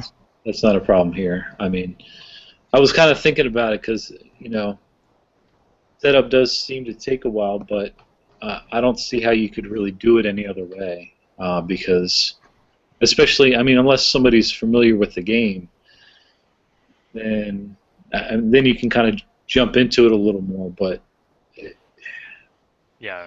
I suppose you could come with pre-gens, but it's.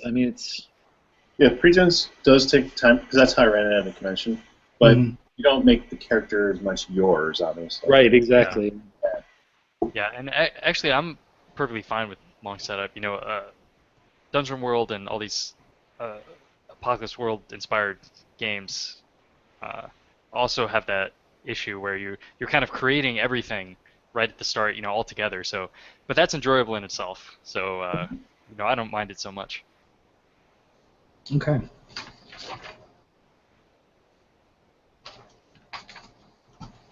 Do we want to discuss if we just wanted to do the one shot tonight or play any more after this later on?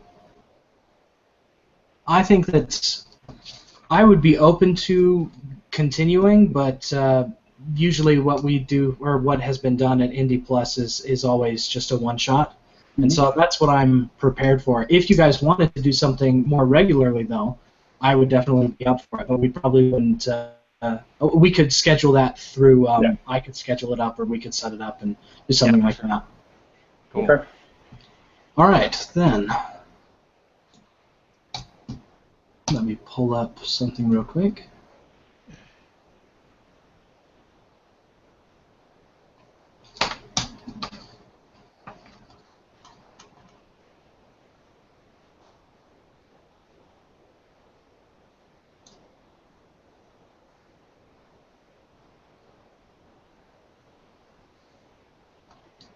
Jeez.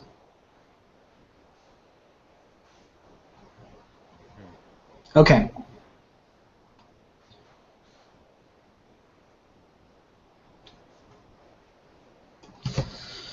So, for initiation, this teaches everyone the basic mechanic. And the idea of this mechanic is that because we're set up in scenes, in a scene, we go into a conflict. The first step of a conflict is to, if you can actually follow along here on your character sheet, the first step, well, I thought it was on the character sheet, never mind. But the first step of a conflict is to determine what's at stake. And that means basically asking the question that playing through the conflict will answer. So one thing that might be at stake, if you've got, your brother's going over to kill someone who has been tempting his son and sleeping with him and everything like that. And he's got it into his head that he's going to go and shoot the town prostitute. What would be at stake would be, does he end up shooting the town prostitute? We'd say, okay, that's what's at stake. That's what we're going to answer with this conflict. Then we'd set the stage. Maybe you meet him on the road with he's got his rifle over his shoulder. You meet him on the road, and that's kind of the stage that's set. Then you set the arena, and this is actually on the reference sheet. If you look at the first column on the left, it'll say conflicts. When you start out, you'll decide, are we just talking? Is this non-physical? Is this physical, like running? Is this fist fighting or using weapons, or is this gun fighting? And that, deciding the initial arena of the conflict, will determine what stats you roll. So let's say in this example, well, actually, hang on. Who wants to be my guinea pig? David, you said that you wouldn't mind skipping it. Who wants to go through their initiation? You can't be a dog until you get through it, guys. Yeah, why don't you go, Jensen? All right, that's fine. I was still trying to assign my dice, but I think I'm done now, so we can go. Okay. Okay. All right, so the initiation is basically something that during your 2 months at the temple, think of something that you hope you accomplished. Now, this could be while they're teaching you how to shoot, you hope, I hope I accomplished being able to impress my teachers with my shooting skills or with my writing skills. Or another thing that you hope you accomplished could be something like, I hope that during my initiation I was able to exorcise a demon from someone who was possessed. So think, Brother Jensen, think about what you hope, or what you hope that you accomplished, something special you did. And we're going to go into a conflict to decide whether or not you accomplished that thing during your initiation. That will be essentially the stakes of the conflict. So what's something that you hoped you did during your initiation? Physically feel the power of the Lord.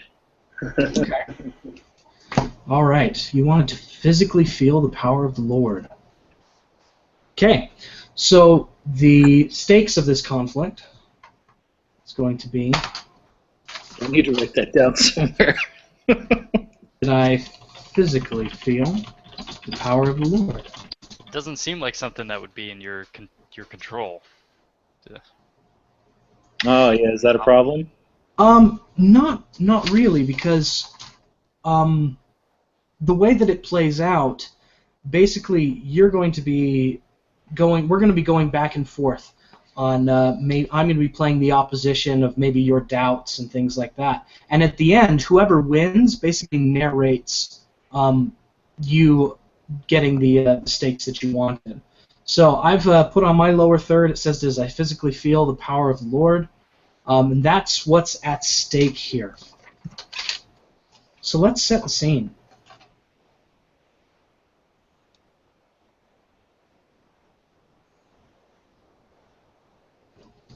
Okay, so Brother Jensen, during your initiation, one of the elders who are teaching you to be a dog, they bring you into a room and sit you down. You're not with any of the other initiates.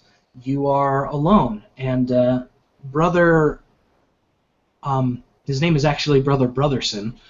Brother Brotherson sits you down and he says, now Brother Jensen, I want you to understand that sin is real, that the adversary is real, that he's out there, and that I want you to see the consequences of if we don't do what we do.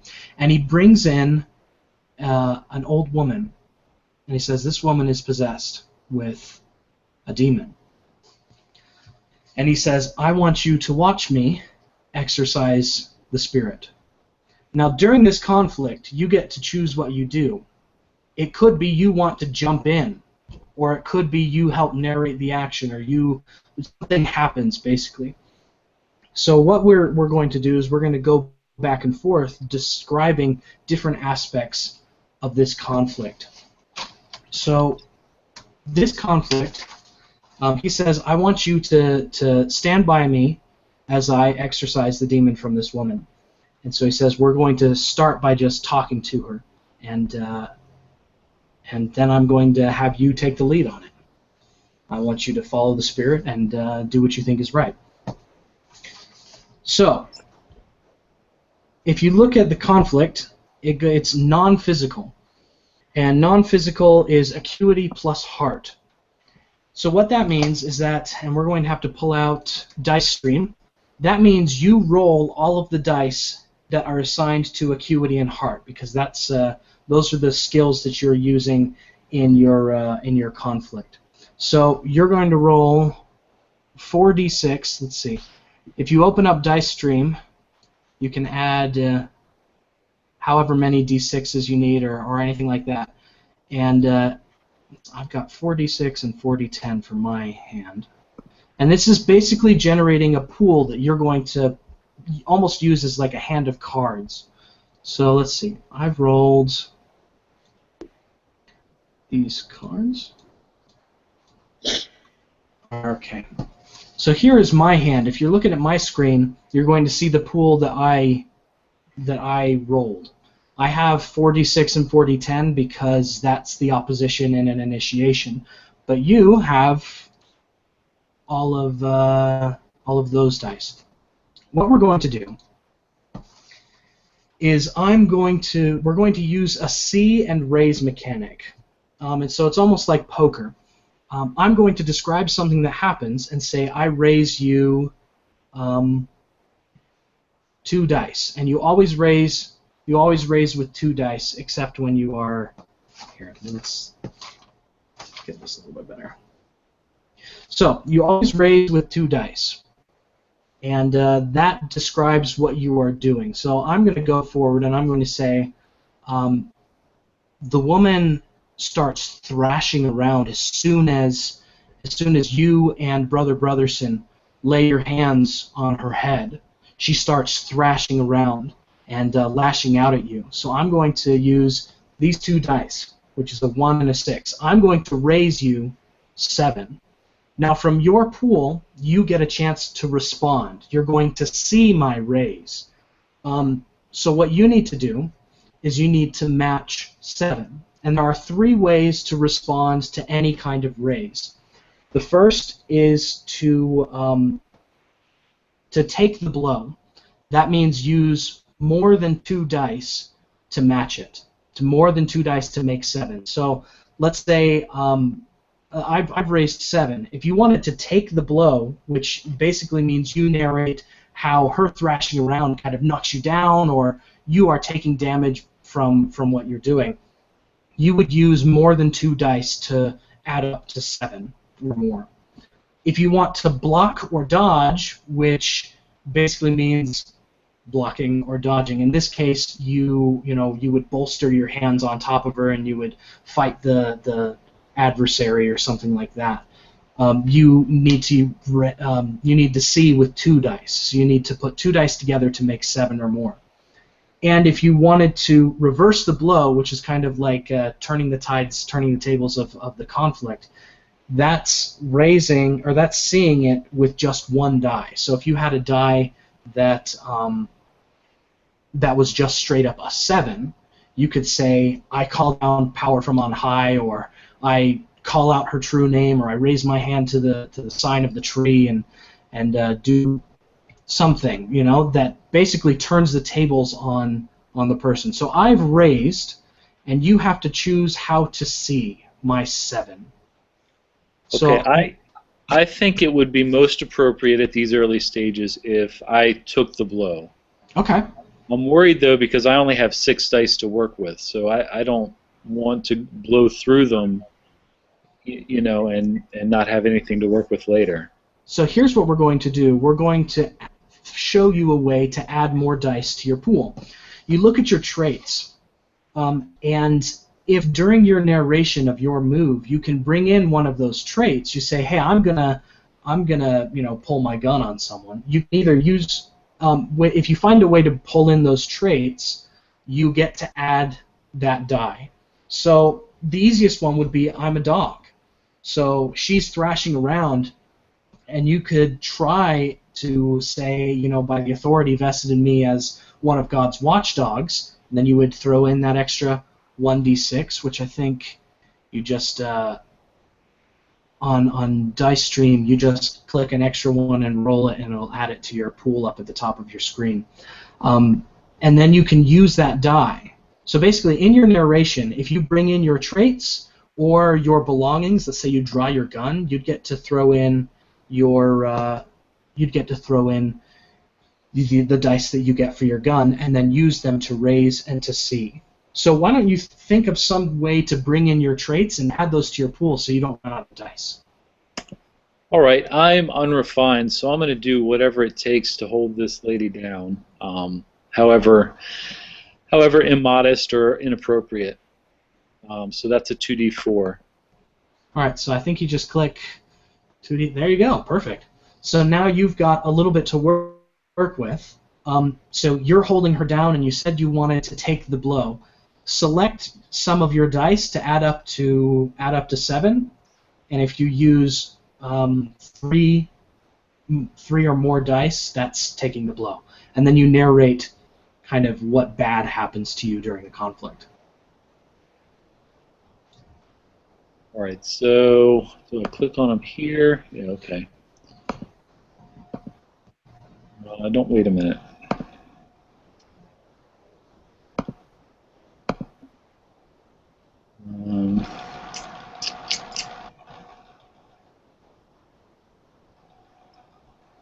Let's see, 2, 2,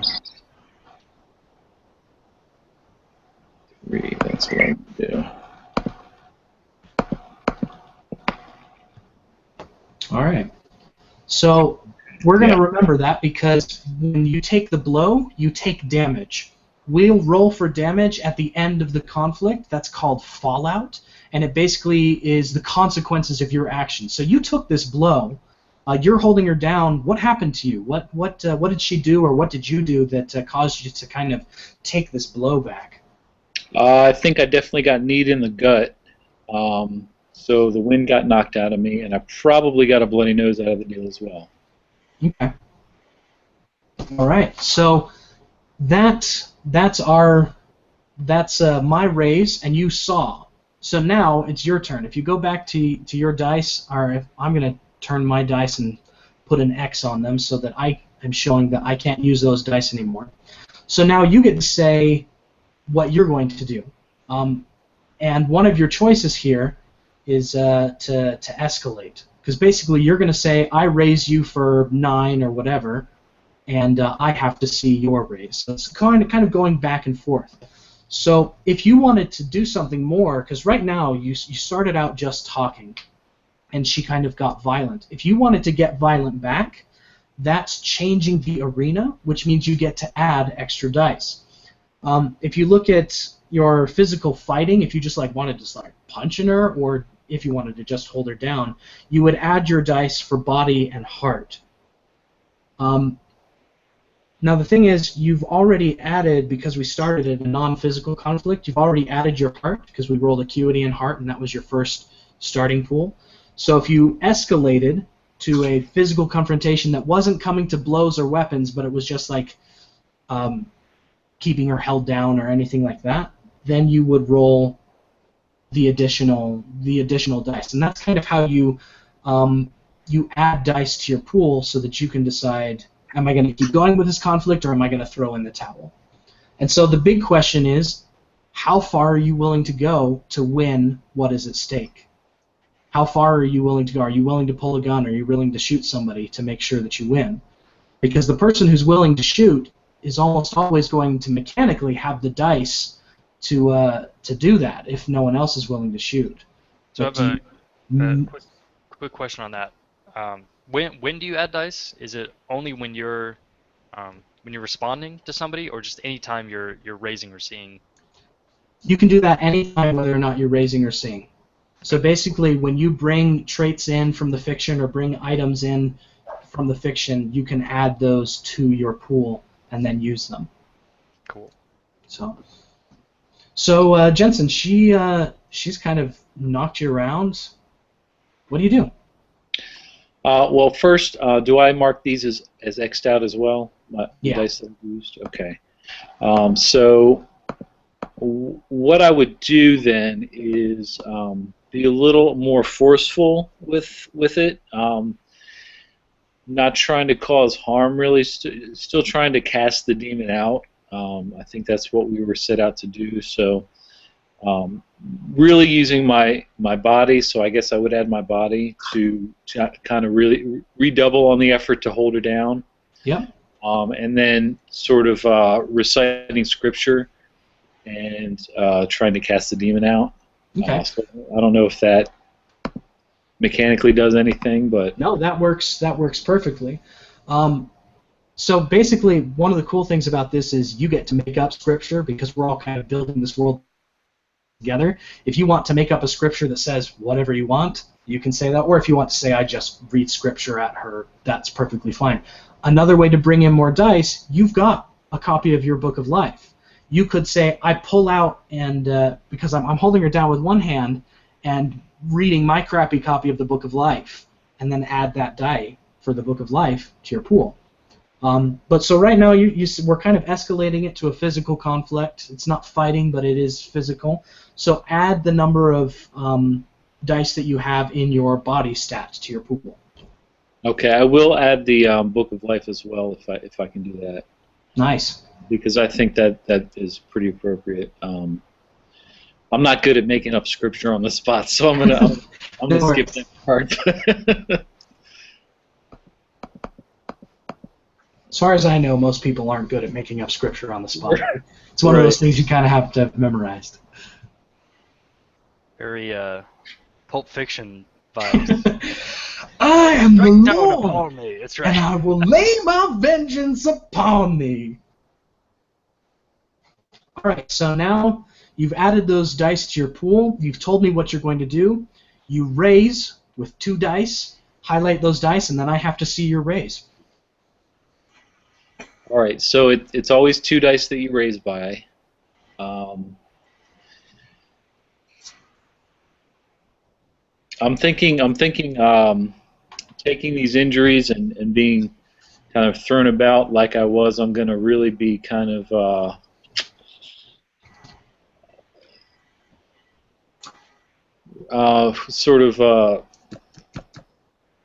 sincere in my effort here. So I'm going to go with 10, I think. Okay. All right, so then I'm going to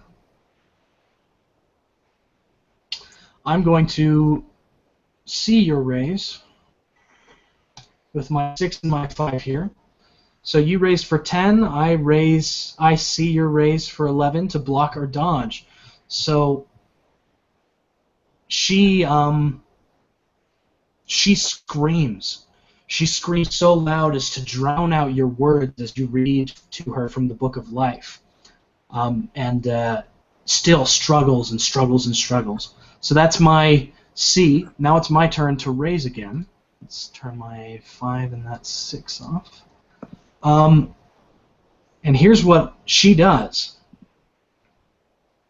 She struggles free from both of you and goes for Brother Brotherson's knife that he's got on his hip.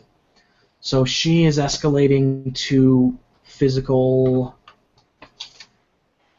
fighting. So she's going from non-physical, or from body and heart to body and will. She's going to get an extra 3d6. And she is going to raise for... I'm going to throw you a bone. She's going to raise for 7. Oh, no, sorry, not that one. This one. She's going to raise for 7. So she grabs the knife and starts coming at both you and Brother Brotherson after she breaks free from your grip. So now you've got to see that 7. What do you do?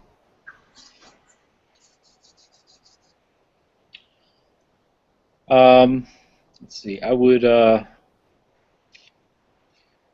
definitely try to get the knife away from her. Probably.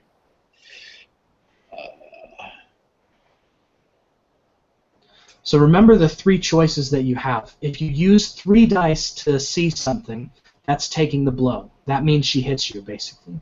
If you use 2 dice to see something, that's blocking or dodging. You keep her from hitting you, but she keeps the weapon. If you use 1 die, if you had a die that was just 7 already, you could disarm her. That would be turning it back on her. So maybe think about some of your traits and some of your items that you've got that might give you a die higher than 7, and you can turn the blow back on them. Quick question again. If she went up to fighting, right? Does that mean that Brother Gentian is also now fighting, and so gets If he hits all wants those to be. dice? Oh, okay. If he wants to be. So you're not necessarily at the same level. Exactly.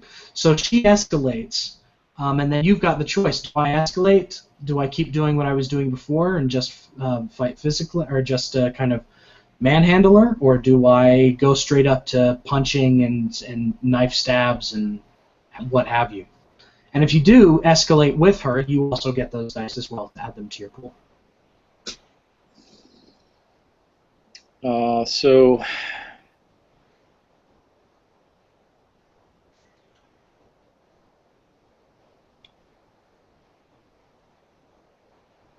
are those like raising to the fighting?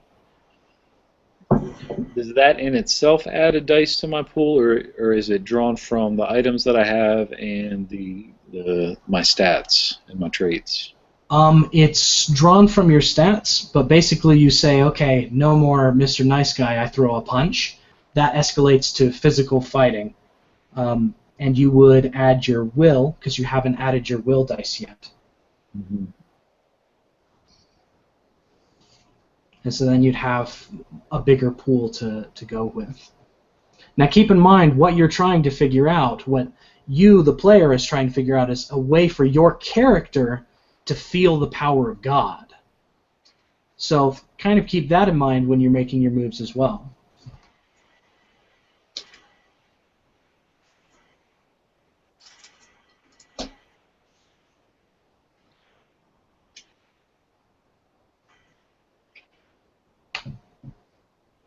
So she's coming at you with a knife. What do you do?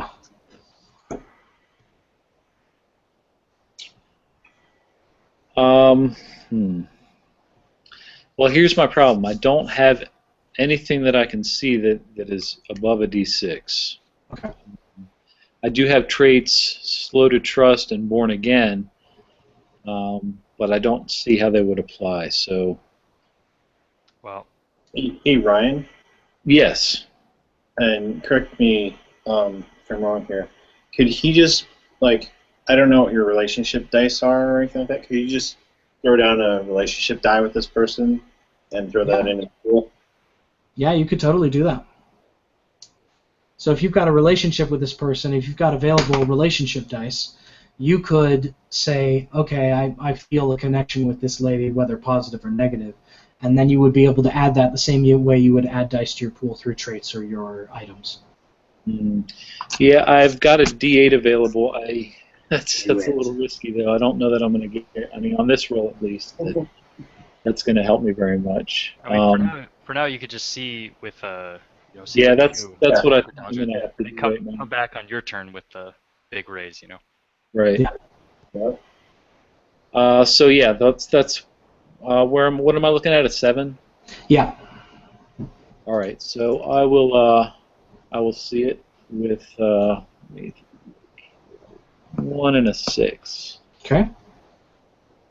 So describe what you're doing to block or dodge this. Basically, neutralize the attack, but not get the advantage. Yeah, we're gonna kind of flank her, and when she goes for him, I'm gonna run up behind her and kind of try to at least divert her blow, divert her stab. Okay. So you succeed in diverting it. Now you've got the advantage. You get to choose your raise, and I have to respond to it. So what do you do? Yeah. I'd like to seriously tackle her and get the knife. That would be body, I guess. But do I add that again, or? Since you've already rolled body and it's part of your pool, you don't add it again. If you're escalating to straight up physical fighting, which it sounds like you are, since you haven't rolled will, you would add your will to it and then make your move. All right. Yeah. Well, things are getting dangerous, so that's probably a good idea.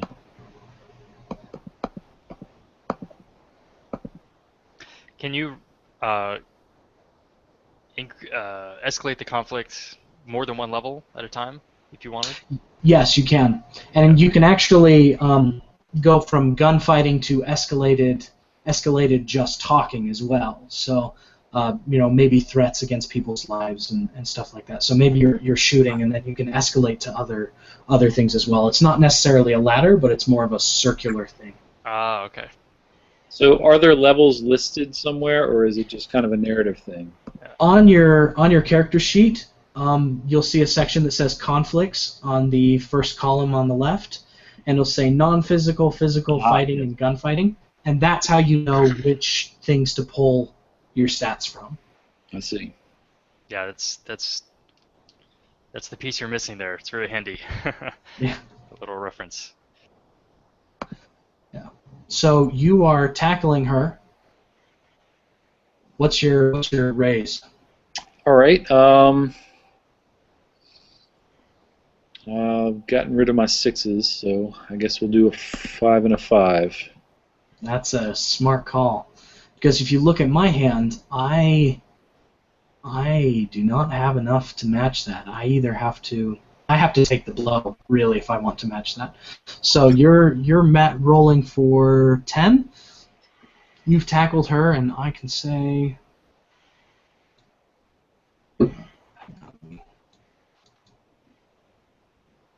So does that mean you don't have anything else that you can add to your dice pool? I could if I wanted to, but at this point she's almost out of options. So I've got a 2, a 1. Yeah. So I can just barely see this, but then I'm out of dice. So instead of seeing your raise, I give the conflict. So you tackle her, and the knife goes flying, hits the other wall, is actually stuck right in the baseboards of the opposite wall, and her hands are just trembling and shaking as you hold her, and Brother Brotherson comes and puts his hands on her head and starts praying to the King of Life to free her, and she whatever happens is because you won the conflict, yours to narrate. You get to decide what happens, and because you won the conflict, you physically feel the power of the Lord, so you win the stakes, and you get to narrate the end of it saying, this is what happened, and this is how I physically felt the power of the Lord. This is how I won those stakes. So, what happened, Brother Jensen? So, when we were in sort of the tussle with the knife, my book of life went flying to the other side of the room. But I managed to tackle her. The knife went and lodged itself in one of the walls, and Brother Brotherson came over and started his recitation. Holding her down, I was helping to hold her still, and he laid his hands on her head. While he was reciting, she sort of stiffened up, like a board. So I was able to move one of my hands to her head as well, and from memory began reciting the scripture with Brother Brotherson. Whereupon the power of the Lord coursed through both of our arms into her head, casting the demon out. Nice. Congratulations, you have succeeded in your initiation. All three of you have been named dogs. You had similar experiences, but Brother Jensen, you get a new trait, and I believe it's a new trait at an extra D6, and that trait is, I physically felt the power of the Lord. So, in the future, if you call back that memory, let's say you're maybe just in a standoff with someone, and you've got guns pointed at each other's heads. Your C could not even be a physical action. It could just be you remembering in a split second that feeling, and that kind of strengthens you. So that would be your move. That would be your raise or your C. So add that down as a trait. We're going to clear our dice, and we are going quick to... question. If Yeah, he go had for it. failed the conflict or run out of dice or something, and he was forced to give, he would still be named a dog, but he wouldn't He would. trade, or how does it work? He would still be named a dog. He would simply get a new trait that says, I did not physically feel the power of the Lord. Oh, okay. And so it actually, regardless of whether you win or lose this initiatory conflict, it teaches you, one, how to play, and two, it's an interesting thing of character development that shows you want to get into conflicts because that's how you create change in the world. And these conflicts can be against no one if you want. It could be we sit down and pray together to learn what to do next. And then I would play the demonic influence kind of going back and forth, and you could read scriptures and talk to each other about what's going on, and that could be a conflict. Or you could say, I want to punch this guy in the face, and that could be a conflict. Basically, going into these conflict scenes is the only way to really change the world.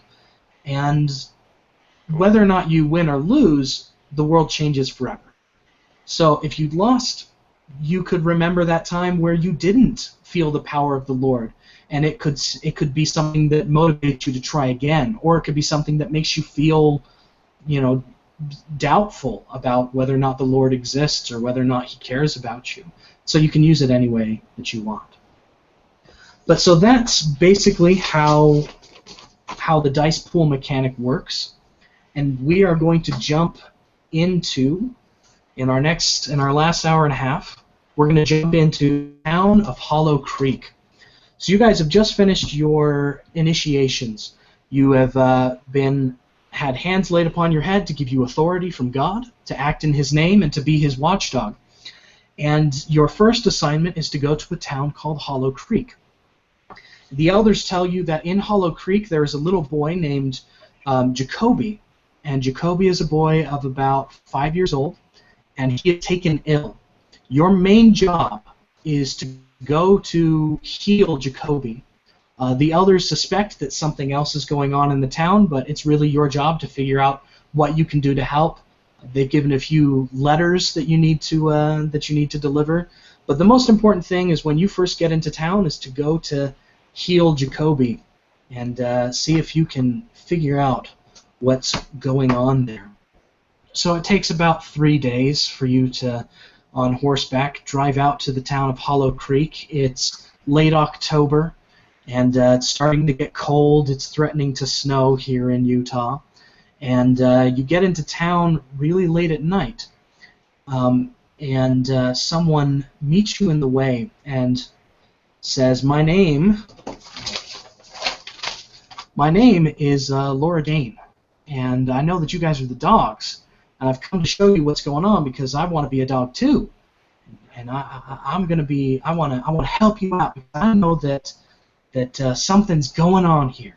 I can just feel it in my bones. Something's going on here.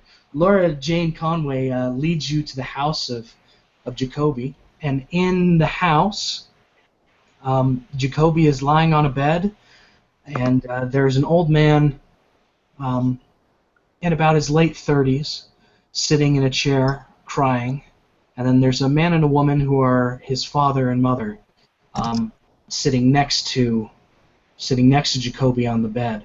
Jacoby looks pale and sick. What do you do?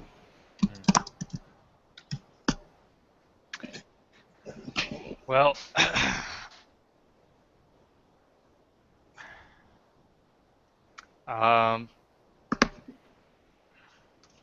the first thing I do is I go and introduce myself to the parents, and I go and kneel down next to them, next to the bed, and I say, uh, what time of day is it, by the way?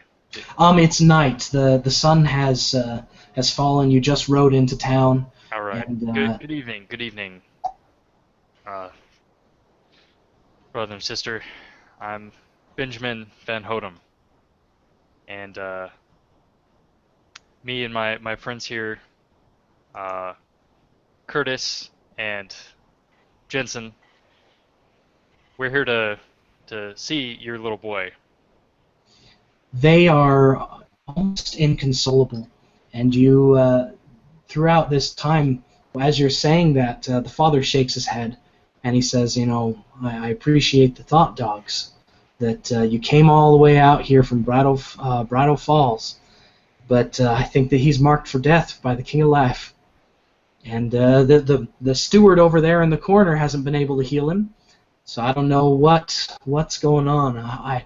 I'm not sure I have the faith anymore. And he starts to crack, and you see the man crying in the corner stand up and introduce himself as the steward of this city, who's been trying to heal the boy. His name is Brother Solomon, and he's been unable to. What was Brother that name Solomon. again? Brother Solomon. Solomon. Yeah, he's the steward. I He's, will immediately introduce myself to Brother Solomon. Brother Solomon, I am Brother Jensen. What are the boy's symptoms? He's running a fever. He's mighty hot, and he's been like this for 2 weeks. I've never seen anyone hang on this long, but he's got a fever, probably 105 degrees, and he's got cold sweats, and like his father said, Jacoby seems to be marked for death by the King of Life. All right. And Have you seen this before? I've never seen anything like this before. Everyone that we have tended to and is cared for has been healed, but no one seems to be able to heal this boy.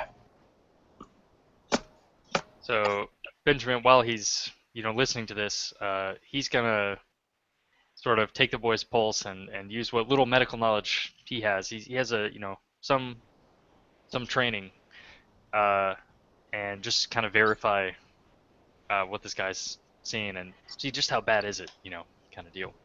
You see that it's pretty bad, that his pulse is weak. You can feel it going really, really fast, but it's just barely hitting against your fingertips. So you're feeling a vague sense of uneasiness coming from him as well. So not only are you feeling that he's weak, but something's really wrong with the boy. Something's really wrong. What do you do? If you want to heal him, or give it a shot at least, we could start a conflict where the stakes are: do we heal Jacoby? Do we heal Jacoby of his illness? If more than one of us wanted to assist, how do we do that? What we'll do is we'll go around in a circle, and basically the person who has the highest number on their pool of dice will go first. And so that person will raise, and everyone who is affected by that raise will see. So if you were to just try to heal Jacoby all on your own, Benjamin, I would be the only person to see. And then it would go to the next person who could try to heal Benjamin or maybe help you. And since he'd be helping you, you would also have to see as well, depending on what he did. This is a really simple conflict as well. So this will be interesting to see how this plays out. So is that what we want to do? Do you want to start a conflict? We might end up there, but there's a couple things I want to do before that. Sure. If you don't mind. Go for it. So what do you do? So I'm gonna call on. Man, it's gonna take me forever to remember your name. Brother Curtis. And let me just write that down real quick. Curtis and Jensen over here. Brother Curtis, why don't you take Laura Jane, and or actually, why don't you tend to the boy real quick, and see if you can't get go through the house and get some of the things we'll need, like get some hot water and some see if they have any. Supplies, basically, Yeah, to help. yeah, Yeah. exactly. Okay. For what we're gonna do, and I'm gonna take Laura Jane outside, just out on the porch, kind of just outside the house, and ask her about other happenings in the town, real quick. Okay. So you take Laura Jane, and Laura Jane, she first starts talking about how bad it is, but she says that she thinks something's going on, that it doesn't feel right to her that the steward himself can't heal the boy. Yeah. She thinks that something dark is going on, and she suggests that you talk to Brother Elihu. Brother Elihu, who is used to be a dog himself. Now he's in his 50s, and he's kind of a surly old man who lives on the edge of town. But he and Laura Jane have been thinking that maybe something's going on here in town. She also said that it's possible. A lot of people are worried that this illness is brought on by a curse from the mountain people, but I don't know if I buy that, says Laura Jane. Okay. So, how big is this town? It was kind of like just a few families, or is it like? I'd say it's about 100 people, so it's a good sized town. There's a main road like you get in most westerns that have lots of different little shops, and then a lot of farmsteads on the surrounding land. So inside the house, you guys have gotten all the materials together, and Jacoby starts to cough, and he starts coughing black liquid. What do you do? Okay. Curtis is going to set down the supplies he found, and then he's going to go into the kitchen real quick, and then come back with the container of salt. And he's going to start making a ring around the boy's area. Okay. Brother Jensen, what do you do as he's setting up a ring of salt around Jacoby? Well, the Book of Life came through for me during my initiation, so I will once again bring it forth and read the relevant scriptures to the situation. So you've put the family at peace a little bit, but Jacoby is still... Well, of course, I'll clean him up first. Okay. Wipe his mouth a little bit. All right.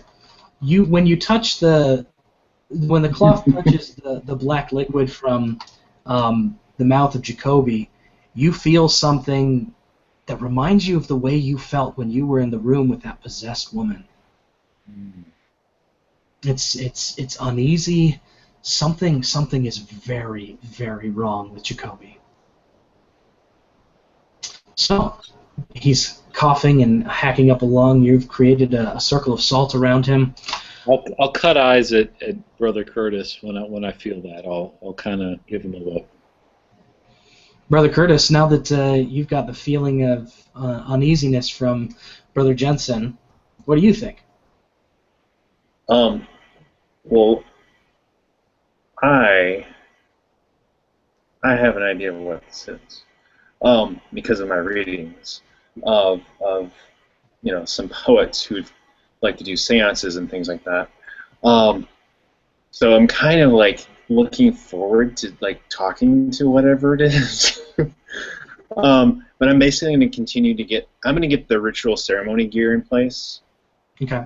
Like it's totally like by the book, like the candles or whatever it is, and we're going to get that stuff in place. I'm even like whispering under my breath to like remember the list and everything from the book, which might be 20 years out of date, but that's the last book I read. So I'm getting all that prepped so that Benjamin can be the lead on the performance of getting this thing exercised. Okay. So I'm gonna ask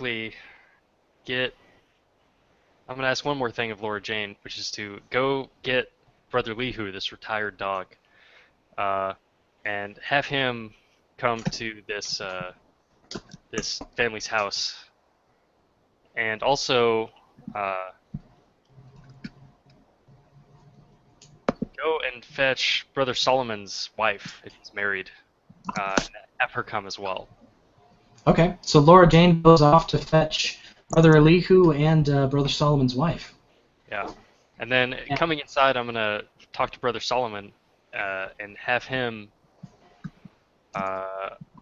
I'm gonna kind of, lead the family away from the bed a little bit, just to stand over, sort of towards the wall, and I'm gonna ask Brother Solomon, could you please, comfort the family, and if things get too ugly here, maybe, escort them to the back of the house for us. Okay. And then we'll start. I'll approach the bed, step within the circle of salt, and bring out my jar of earth from my pack here. Okay, so this jar of earth is consecrated river clay from Bridal Falls. They've taken this wet clay, put it in a jar, and blessed it. If you put it on the forehead of the patient, basically, that's an anointing that has spiritual power. It's the critical part of that. As you guys step into the circle, and Jacoby's parents are kind of pushed away, Jacoby's eyes open, and he glares right at Brother Jensen, and he says, "Have you come for me? Have you come for me, or have you come for the boy? I'm starting a conflict." So we are just rolling right now, or we're just talking. So you're real quick, what's the family name here? Because the family's name, I've got it written down. It's always good to get full names when you can. Yes, because calling someone by their true name, because you're doing it with authority, that's something that's powerful, and because they're faithful, they cannot ignore that. So, lots and lots of ceremony and stuff going on there. Their last name is the Carlsons. Okay. So Jacoby Carlson. All right. Jacoby Carlson. So everyone roll to start out with your acuity and heart, because we're just talking. Okay. We're just talking. Do we bring in any traits or belongings or anything right off the bat, or you just start with the stats? Just start with that, and you can bring in your traits and belongings when you raise or see. So I'm going to make the first. Roll here. Let me add my traits. I will respond. We've come for you, demon. Ah. And like Curtis is like, but we're supposed to get the boy. Like, I All right. need that never. It's cool. We go way back. All right. So as you guys are set up ceremoniously, I'm going to say that Jacoby sits up and says in a voice that is deeper than that of a 5-year-old boy. He says, "It'll never work, you know. I was invited here. I was invited here. And you're not going to send me out." I'm going to raise for 8. So I'm talking to all three of you, and this demon just basically laughed in your face. What do you do? Let's start with Jensen.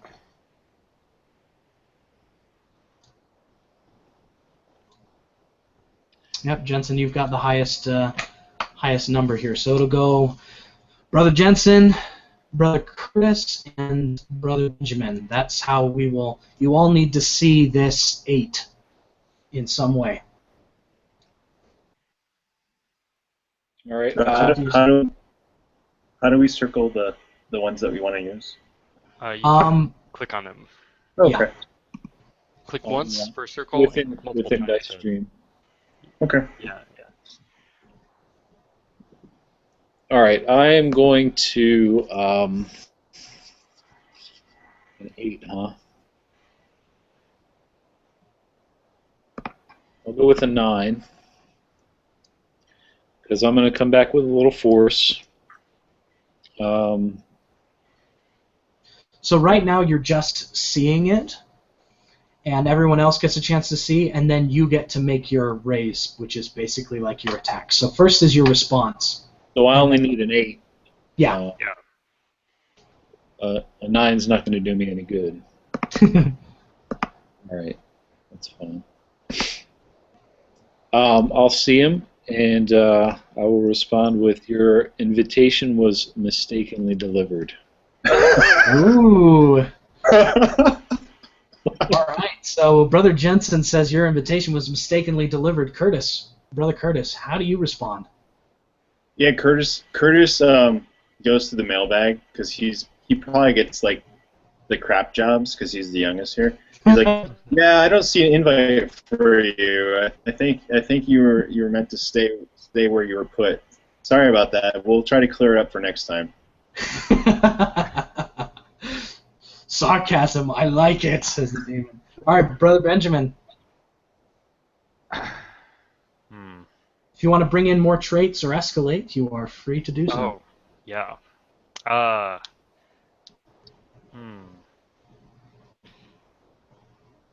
Well,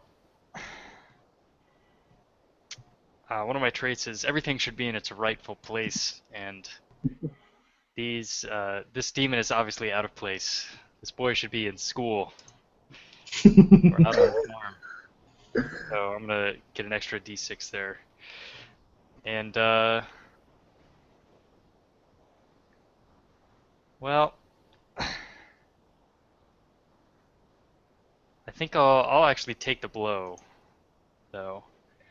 So he says he was invited, and this causes me, perhaps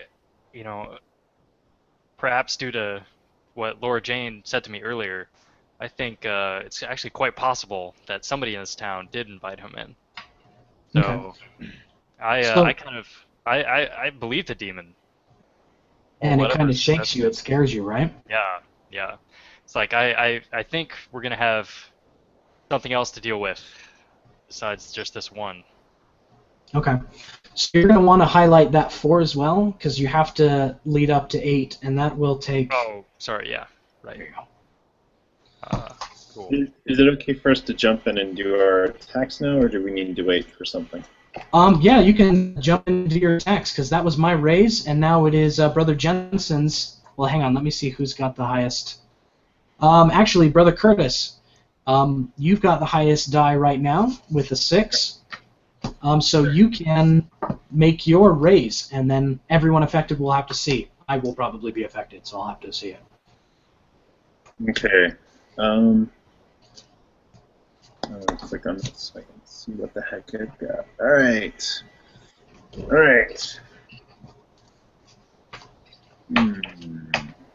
Okay. So Curtis pulls out some stationery, and he says, "You know what? I think you can help me. I want you to tell us who sent you so we can send them back to them." I'm going to put the stationery partially in his mouth, thinking that maybe the black stuff will become ink and write out the name of the person who sent it. And okay. I'm gonna use a 6. I can get it, and a 5. All right, for a raise of 11. Okay, so the demon responds by laughing and vomiting all over the paper. This black substance that starts to stink, and if you watch it closely enough, it burns through the comforter just a little bit, like it's seeping through and scorched it a little bit. It's not reached Jacoby's skin or anything, but that vomit just kind of goes everywhere. The stakes for this, by the way, are do we cast the demon out of Jacoby, right? Yes. Okay, Yeah. so that's what we're trying to do. So he laughs at you and vomits black ooze onto your paper. He does not give you a name. I So made that him means... use Yeah, I used up a ton of nice dice too, which was frustrating. So I think the next highest die is Benjamin. You've got a 5, so you are free to make your raise. Right. Well,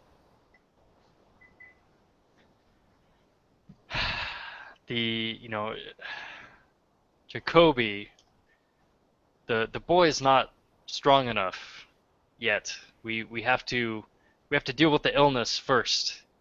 Heal the body before you can heal the spirit. So I'm gonna bring out sort of reach in my pack, and I've got this jar of earth and this first aid kit, which has some it's just not really antibiotics, but like some kind of medicine bottle in it. Some herbs that Yeah. that you can use to help him. Yeah, there we go. And so I'm gonna ask your help, Jensen, to lay on hands. And it says to heal a sick person, you need to lay on hands and then anoint them with the sacred earth. And I'm also going to give him some of this medicine to try to just heal Jacoby the boy in his physical form first.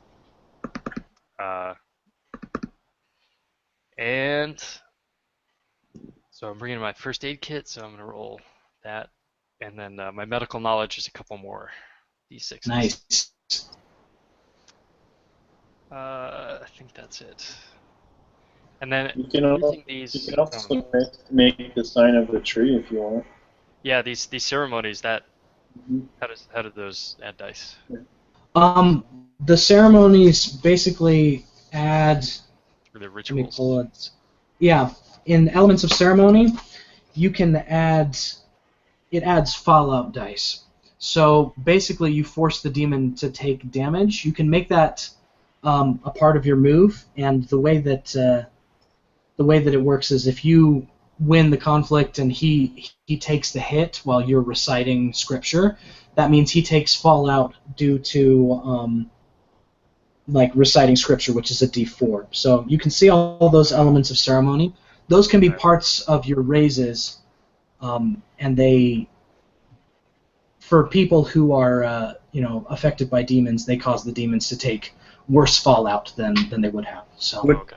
Would we automatically have 3 in authority since there are 3 of us here? Yep.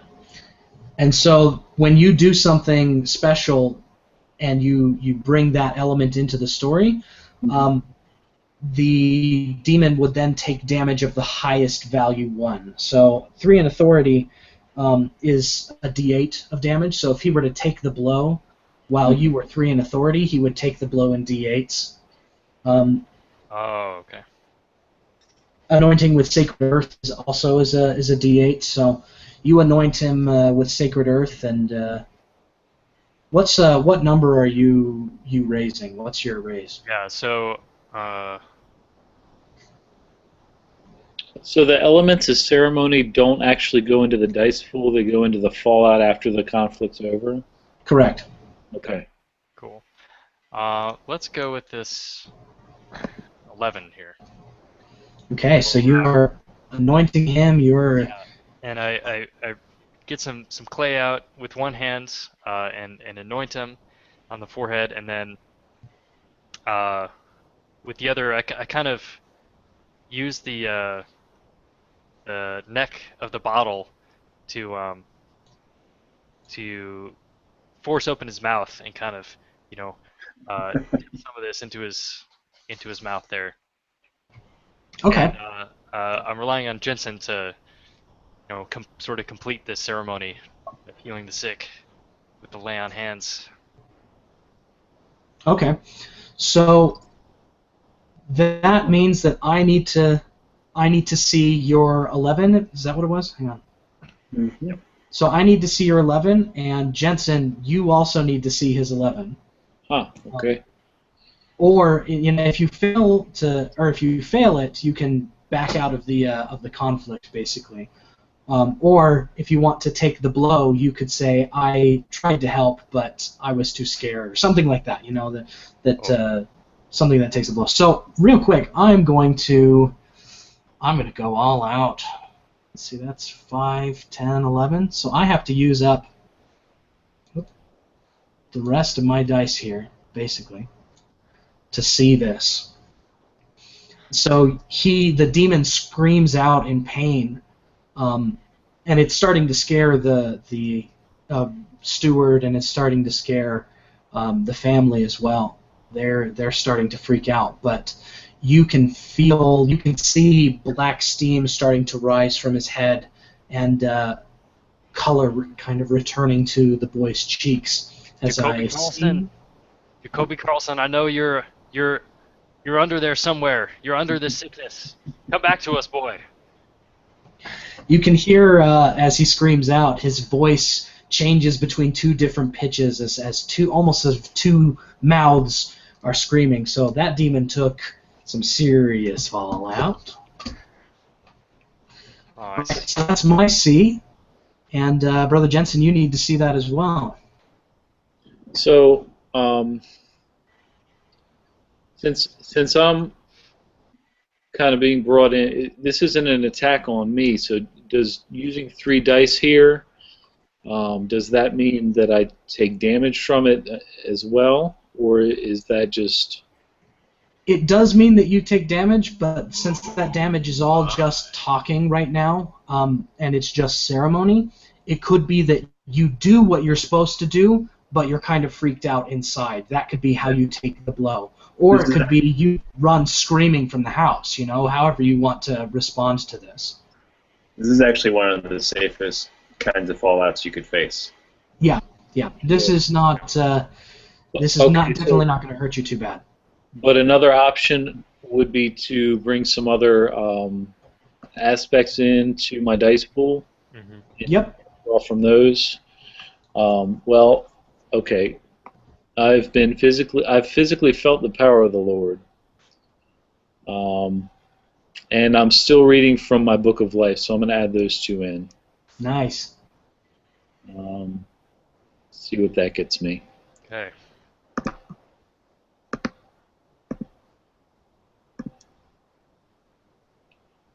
All right, so I'm looking for what? 11? Yeah.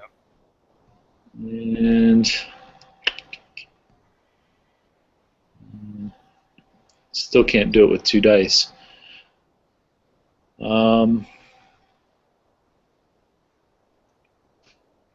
Whoops. It's all right. I had more faith in you. And this is going to affect your guys' relationship after this. Hey, can I roll to stay in it as well? He didn't really invite you into it, so you don't have to roll to stay in. So That's fine. You don't invite me. I understand. Well, I might have to call on you next. I'm ready. If Jensen can't hold his stuff together, I can do it. I've read all about this. All right, but I'm a dog, so I'm going to stick with it. Yeah. All right. Well, I guess I'll just take it. All right. Yeah, you can Take it like a dog. Take it like a dog. All right. So that was just non-physical fallout. So you're probably going to be okay. Well, he saw it successfully. Yeah. Yeah. But So he he took stayed one. in, but he Three took the dice. blow because he saw with 3 dice. Yeah. Oh, okay. So what do? You basically are able to keep it together, but it's affecting you. How is it affecting you? Um, well, I see I see Brother Benjamin, and he seems really to know what he's doing, and it kind of shakes my faith in myself as far as my confidence in what I know, how in my knowledge of how to take care of such serious matters. Mm-hmm. So yeah, it shakes my confidence in myself, basically. Okay. So that was your C, and it's now your raise. And if you look at my screen, I have no dice left, so I either have to escalate or give in. So I'm going to give you a hint. There's not much the demon can do to escalate at this point. So the next thing that you do, Brother Jensen, is probably going to force out the demon. So what do you do? Let's see.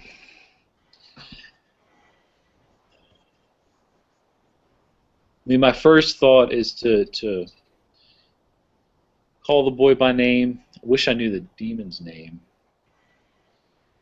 But my first thought is to call the boy by name and begin to recite the scripture again to try to get him to come back and back to the surface. All right. So what are you? What? I wish I could. I'd like to be more creative with that, but that's the first thing that's coming to me. That's perfectly fine. Go with your gut, seriously. Yeah. Sure. But let's go for it with an 8. All right. I'm going to give. I'm the only one affected by that. The demon gives. You guys win the stakes of forcing the demon out of Jacoby's body. The demon, Jacoby starts to cough, and the smoke begins to just roll out of Jacoby's eyes and mouth and ears, and it fills the room until in a few moments. Ma'am, you might want to look away. It seeps out a crack in the roof and disappears. But on Jacoby's tongue, there is a stain, and the stain spells the letter S. Uh-oh. Congratulations, you have successfully cast out and exorcised the demon. Yay! So I guess Laura Jane is peeking around the corner. Watching. Laura Jane's about to come in with Sister Solomon and with Brother Elihu real quick, because it's not really that interesting what happens to the demon. I'm going to roll the demon's fallout. The demon right here. Oh, so this is really cool. Because no one really cares about the fallout of what happens to the demon and how it changes, you guys, I'm just going to make sure to write this down. You guys get the top 2 of his fallout dice. So this is the damage he would have taken because you anointed him with oil and everything, with consecrated earth. So in the next conflict, you guys get both a 7 and an 8 to start out with. Oh, okay. So that's cool. That's definitely really cool. Brother... Oh, did I write this down correctly? Yes, Brother Benjamin. You took the blow. You took 4d4 of fallout, so we're going to do fallout real quick. Roll 4d4, as well as Brother Jensen roll 4d4. Okay, so that adds up to 7, which means your fallout sum is less than 7, so you only choose a short-term consequence. On your reference sheet, it'll say short-term fallout, and you just choose one of those things that follows. Okay. But he gets experience. Oh yes, you get. You also get to choose something from experience because you rolled 1s. Oh, nice. I thought you picked I thought you picked 2 dice from Fallout, like the 2 highest dice. Oh, you are correct. Yes. Yeah. But the 2 highest dice is still 5 less than. Otherwise, if anyone gets shot, we would all be dead. Yes, you are correct. Yeah, so you pick the two highest, and because you're under 8, you only take short-term consequences, and because you rolled at least 1-1, you get to choose experience fallout. So those choices are add 1 to your stat, etc., etc. Cool. I rolled an Jensen. 11. All right, so we add. Did you? Hang on, I'm not seeing your. Sometimes it Oh, takes. no, I rolled physical dice. Is that okay?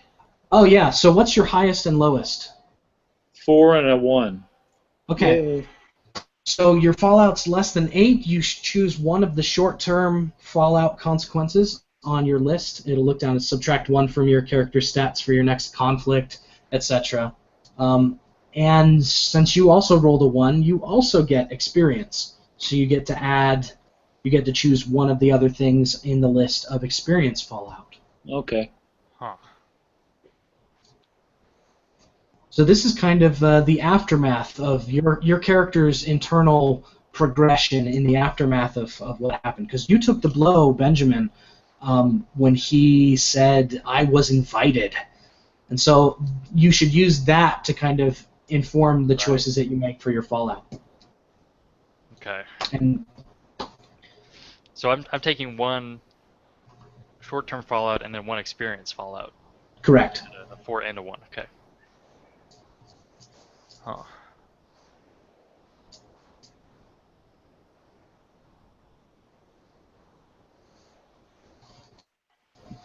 So you said that Jacob had the letter S on his tongue? Yes. Was it stylized in a certain way or anything like that, or No, it's just a normal S. is it carved into his tongue? No, it's almost like, you know when you eat like fruit by the foot and you stain your tongue blue? It's like his tongue is stained blue, but only in the shape of an S. Okay.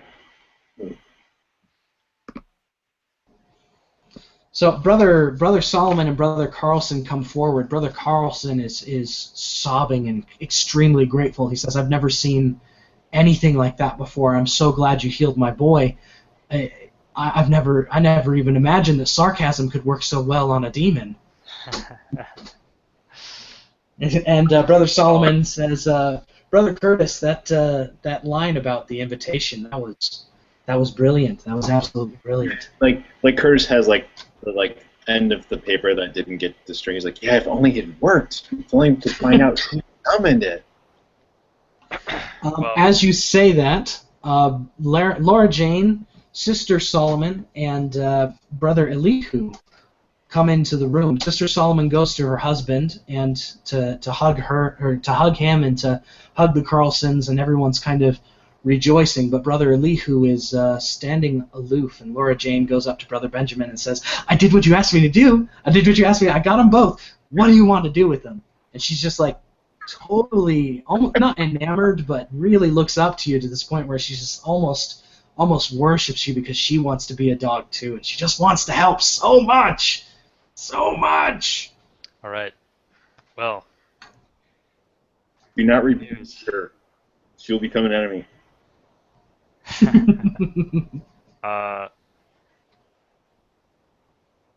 see. Great. Well, thank you, Laura Jane, for bringing them here. I'm just gonna finish tending to the boy and kind of cleaning up here, but I was hoping we could all have a chat about what's been going on. Brother Elihu says in the back corner, "I think that would be best, dog." I think we could. I think we could use your experience in this matter. You've been observing the town, I presume.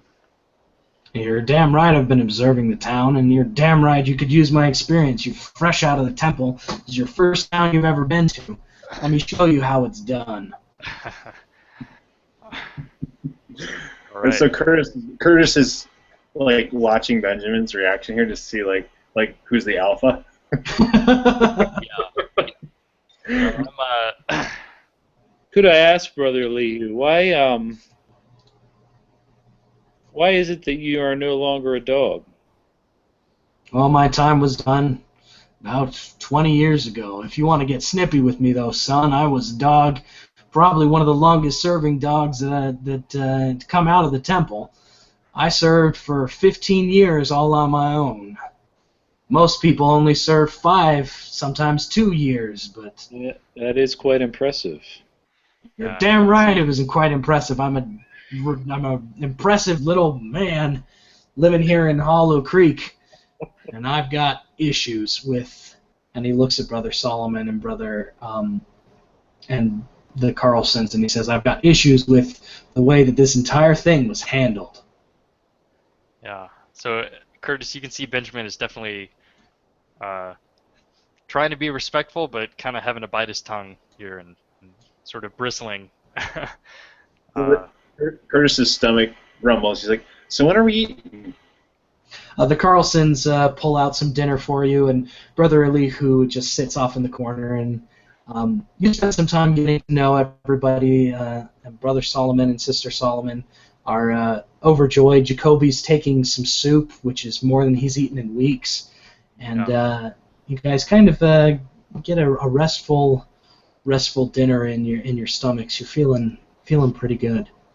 And we don't get any kind of vibes from the Solomons? Ooh, what kind of vibes are you looking for? Well, I mean, the S, they're the only S that I know of in this town, so I'm just thinking, Yeah. Well, first of all, as the I probably wouldn't be looking for anything because of my relationship with my steward. I would really hold him pretty high. I mean, yeah. Yeah, so maybe you get defensive if someone accuses him, which I have a feeling Brother Benjamin is about to do. Well, after dinner, we're gonna have a nice meal. I'm gonna ask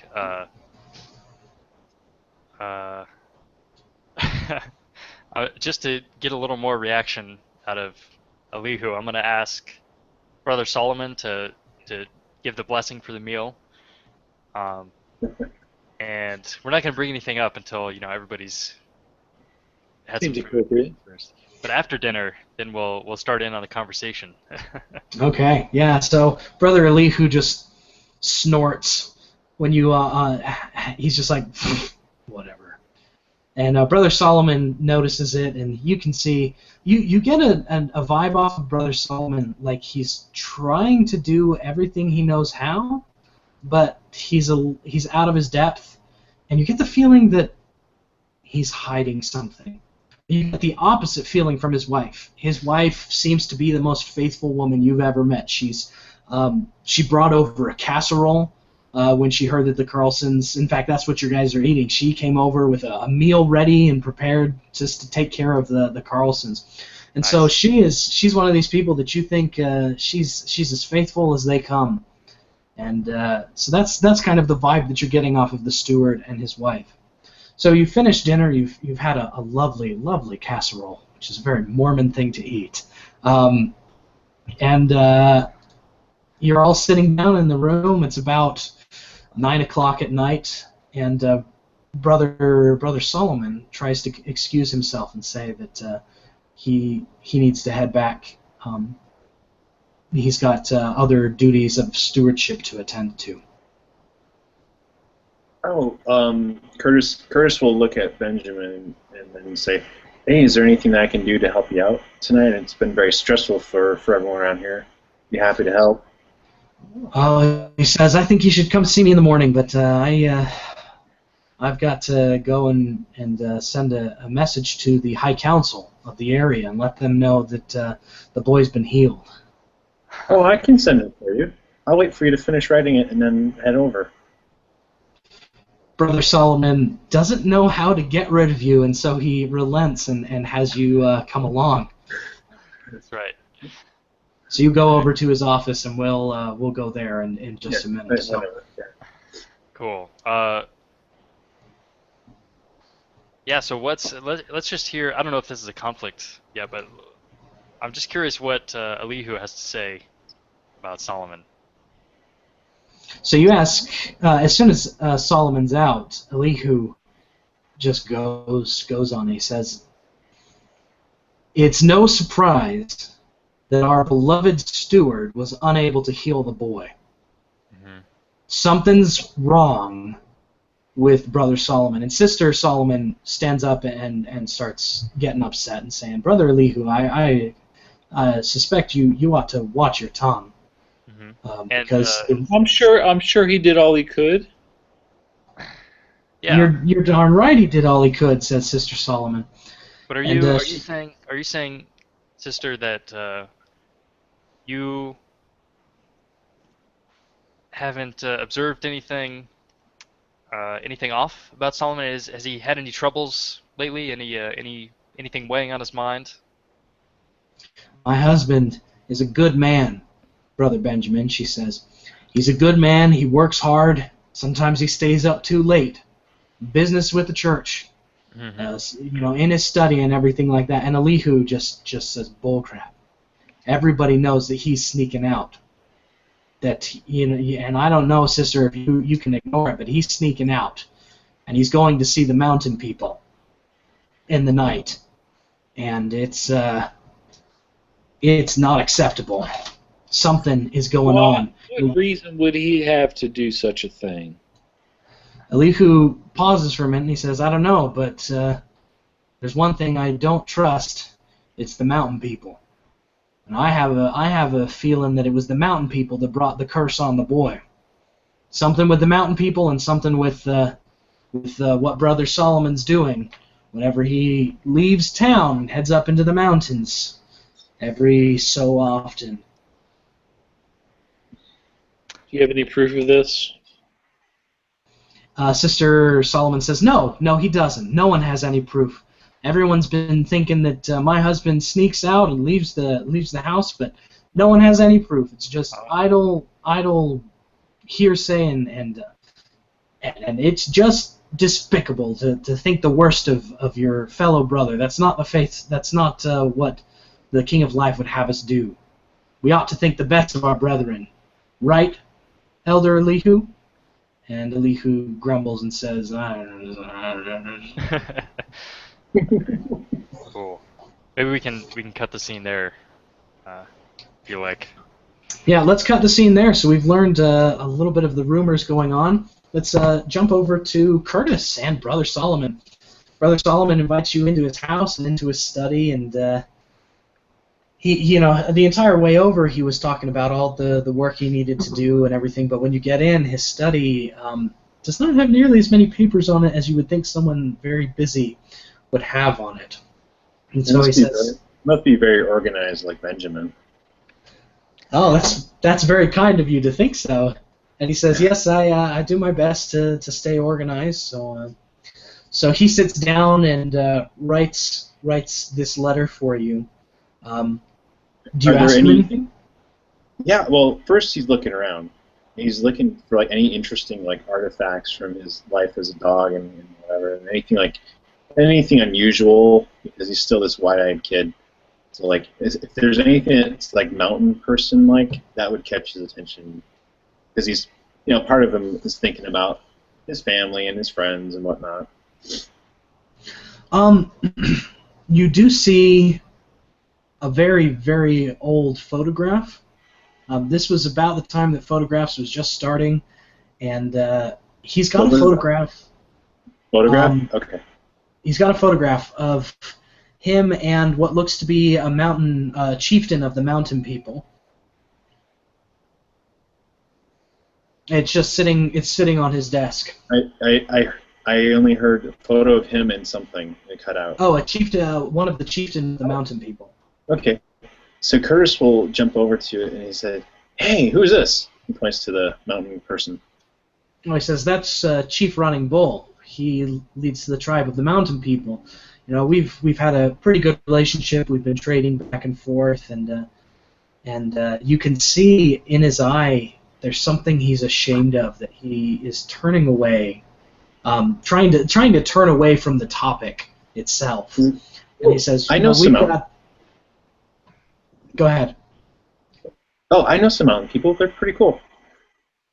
Yes, the mountain people are they're old faithful. And I think that we have a future with them, and we should be working together. And you can just hear that he is agonizing over those words, that he feels like that's what he's supposed to say, and he just doesn't have the conviction for it. Well, hey, what would we be able to meet them like tomorrow? Oh, I don't know. They're hard to get a hold of. He says, You guys trade with them. You have to have some kind of like way to talk to them, right? Oh, yeah, you're right. You know what? I think I'll send someone to go talk to him. Or if you wanted, you could. And he's saying this because he feels like he has to keep the conversation going, but he really doesn't want you to do this. You could go see him yourself if you wanted to, but I would just wait for them to, their next time that they come into town to trade, I think is after the next Sabbath on Monday.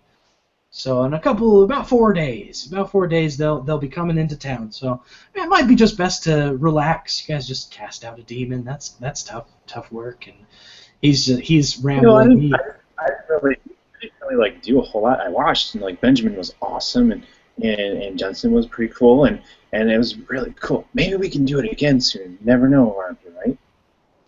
Oh, I hope we never have to cast out another demon. That's something I don't have the experience with. He says, It's kind of sad that I wasn't able to heal the boy, and I'm really glad that you guys came.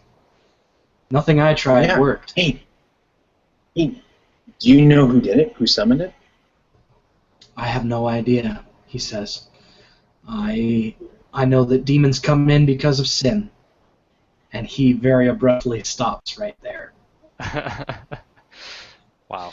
He hands you a letter and says, if you could deliver this to the High Council,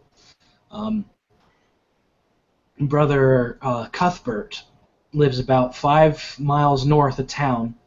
He's on the regional High Council, and he'll let the High Council know about what's been going on. He's also a good friend of the Carlsons, so he'd be very happy to hear. Now, if you'll excuse me, I would like to get some work done, and I appreciate it if you go deliver that letter as soon as possible.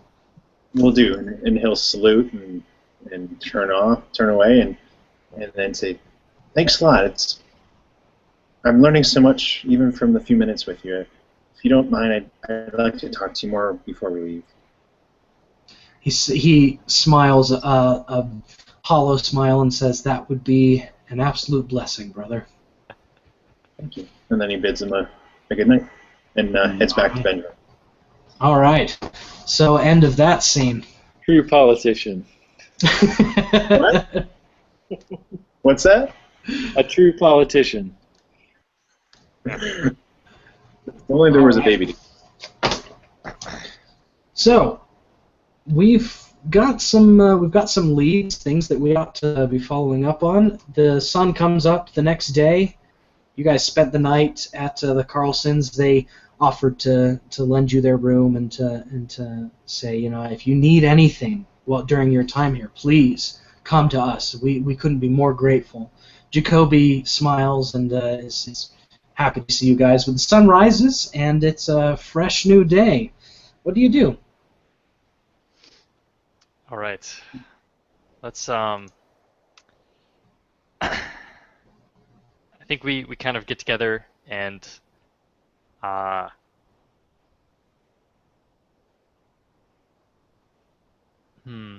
we need Well, to at first light, would it have, well, because I don't know if delivering this in the middle of the night may not be safe, but if we don't have like emergency, send Curtis to deliver the message in the middle of the night, that's fine.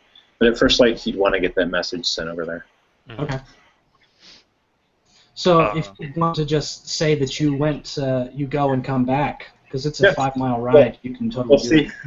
On the way back, he was going to look for mountain people signs. Okay. Nice. On the way back, you see you see a path, a very well-worn path up into the mountains, and you see smoke up one of the chief mountains there. You get a pretty good idea of where the mountain people are at. Cool. So Curtis comes back Okay. and lets you all know what he's found. Okay. And I imagine we've been visiting various people and, you know, saying hello or doing our various duties, maybe delivering the mail that we brought, last night. And so you say there's these mountain people. I don't know much about mountain people. Would you say a sign of smoke like that is an indication that something's going on, or is it just kind of is it not? Oh no, that's just a normal. Before we get there, I want to mention that kind of going around. I didn't mention it last night in any conversation, but I'm gonna try to kind of get the feel of relations with the mountain people, see if there's been any trouble, or if anybody has any strong feelings one way or another.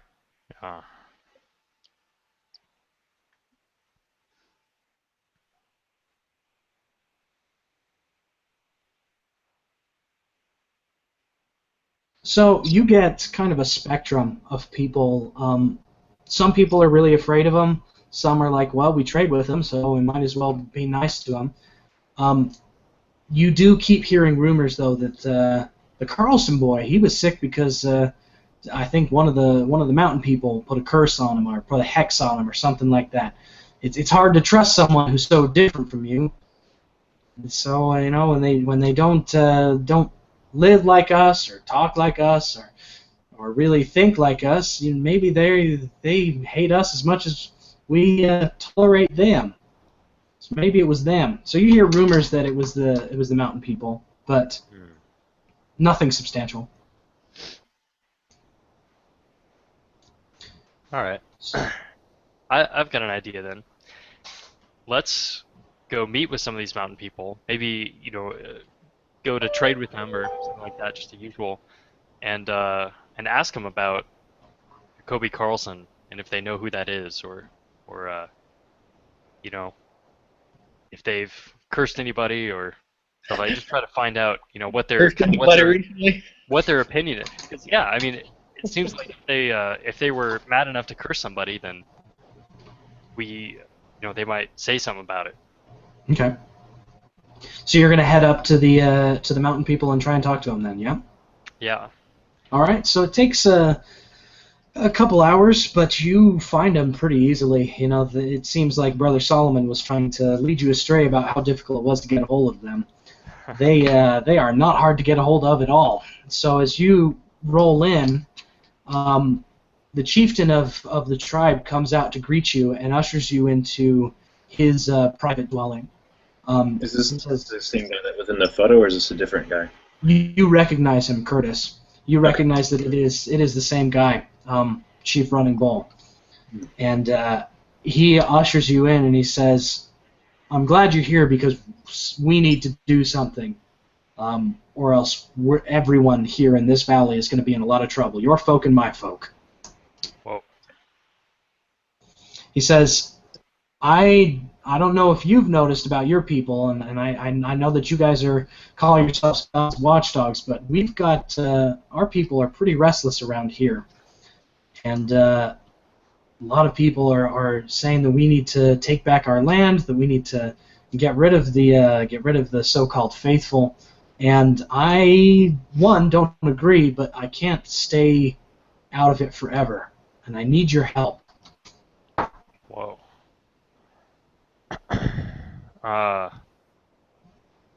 Have you talked to the steward of the town about this? Oh, your steward, he says. Your steward's the one that's causing all of this problem.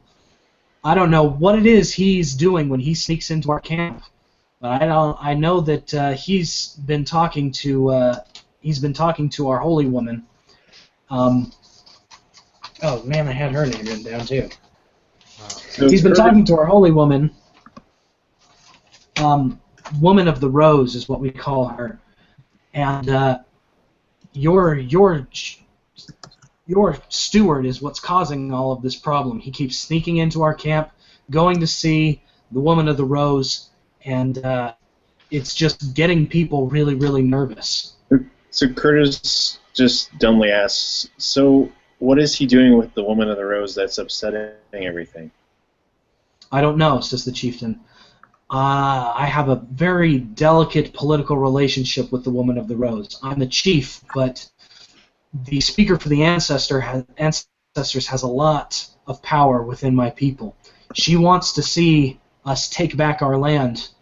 I don't think that war is worth it, regardless of the fact that you stole our land from us.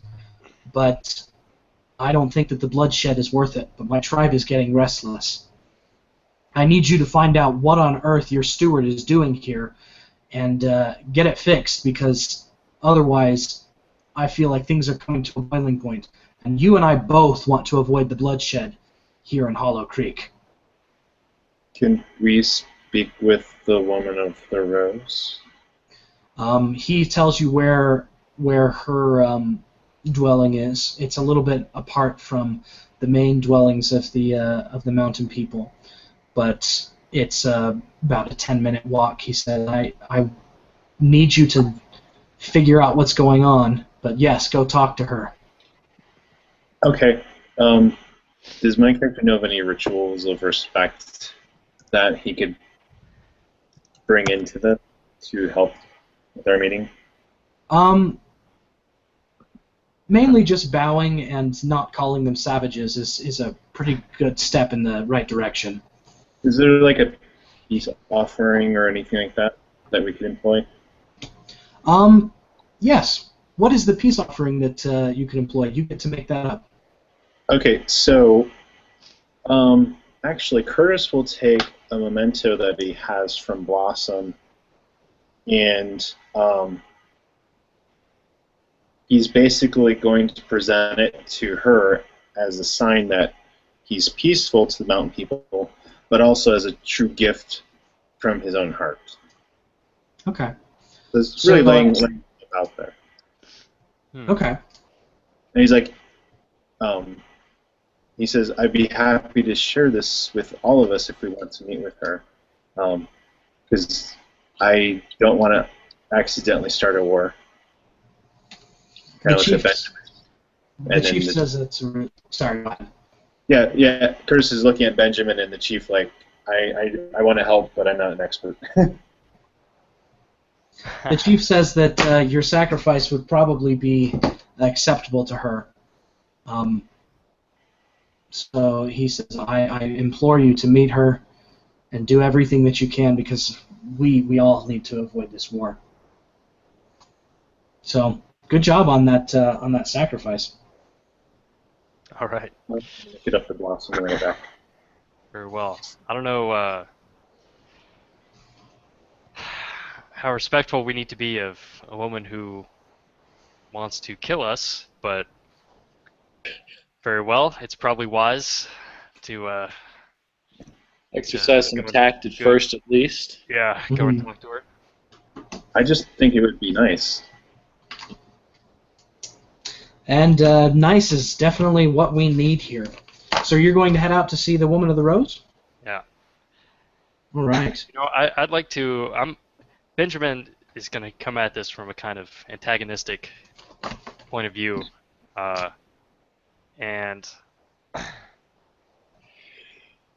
I want her to stop talking to Brother Solomon, the steward of the town. Okay. I wanted to, break off contact, Okay. if possible. So that's your stakes. Yeah, that's that might be a conflict if she does not want to do that. But that's kind of my when I'm coming into this, already having decided. Okay. That might be a good follow-up conflict if what we do is the first conflict is just finding out what's going on, and then the second conflict is to get her to stop doing what's going on. Oh, okay, that makes sense. Yeah. Okay. Makes sense. So you guys approach the Woman of the Rose, and she's actually out in front of her dwelling, cooking some food, and she smiles as she sees you coming. She says, "Ah, the so-called gods' watchdogs, here to come and talk to the heathen, are you? Here to come and proclaim the truth of your religion at the point of the sword." I see you. Do these people, by the way, they speak like English or whatever? They speak our language very well? Yeah. She speaks it pretty well. Most people speak it. Most mountain people speak it at varying degrees, but people who deal with the faithful and who have had problems with the territorial authority will have learned English well enough to communicate. Okay. But the Woman of the Rose is really well spoken. Really well spoken. She actually quotes some scriptures at you as you come in, talking about protecting the poor and the downtrodden and leaving people's possessions where all things in their proper place, she says. Nice. Curtis will respond with what little he knows of their language with some, like similar proverbs and whatnot. Okay. She says, "That's cute. That's really cute." I mean, he doesn't say it in a way as like a battle of wits. He just says it like very plainly. Yeah. Yeah. Jensen will restrain himself from spitting on the ground. You have to make that a conflict. We're gonna go into. I mean, he doesn't spit on the ground, but we're gonna go into a conflict. She says, "I know why you're here. You're here because you want to accuse me of hexing the boy in town, and I feel like you want to know the truth, and I don't think you deserve to know the truth." So she starts a conflict, saying, what's at stake right now is, do we find out the truth between the mountain or the Woman of the Rose's relationship and the steward? So, do we find out the truth of the Rose relationship? Are we, just for future reference, are we coming into this with all our belongings, our weapons and such? Or yeah, you come into pretty much everything you have on you. You don't really have to say what you brought into the conflict, just because if you want to say, "Oh, I had my first aid kit on me the entire time," then you're totally able to do that. Okay. So she starts a conflict with you. It's just talking. So let's roll some dice. So that's just talking, starting with acuity and heart. She's got 4 acuity. No, 3 acuity. Plus. There we go. And remember, you guys also have an extra 7 and 8 to start out with in your entire pools. But that's not restricted to a conflict with the demon? Yes, that's the follow-up from that conflict. You are able to have those dice on you. Oh, cool. So each of us get one of those, or both of those, I mean. Yep. Each of us does? Yeah. Oh, wow. Oh, wow. Yes, each of you. Okay, so she blows smoke in your face. That's she kind of breathes in the smoke from her fire and then kind of blows it out at you and says, "It's cute that you think you deserve the truth, but I'm here to tell you that you don't, and I'm going to raise for 16 or for 13. Let's see. I raise for 13. She blows smoke at all 3 of you. How do you respond? Starting with, I guess everyone's got an 8, so we'll start with Brother Jensen. How do you respond? She's blowing smoke and saying it's cute that you think you can, that you deserve to know the truth.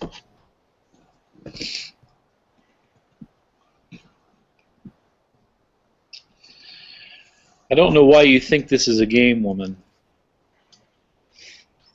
People live in this valley and in these hills. And we're here to ensure that that continues to happen. All right. So I will... What am I matching here? 7 and a 6. Ouch. You do have that though, because you've got the extra 7 from the other from the other conflict. True. So you can use your 7 and your 6. 7 and 8, right? Oh, Yeah. Yeah, well, I use my 6, and that's 7, and then I'll have it left over. Or I can use... So yeah, I'm a little unclear on this. So if I use, say, the 8 and the 7, does that do anything for me, or is that just okay? No. Yeah, if you go over, it's just basically wasting dice. If you can hit the number perfectly, it's good. If you could match the number with a single die, that would be turning the blow on them, and that would give you an advantage. Oh, okay, okay. But you have to have a 13 on one of your rolls, which is physically impossible. Yeah, I'll go ahead and use my 7 then, because... All right, so then, Benjamin, how do you respond after he says we're here to make sure that people keep living here? Yeah.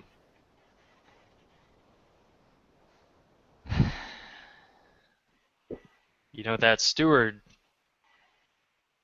that's been discussing things with you, his family has been here for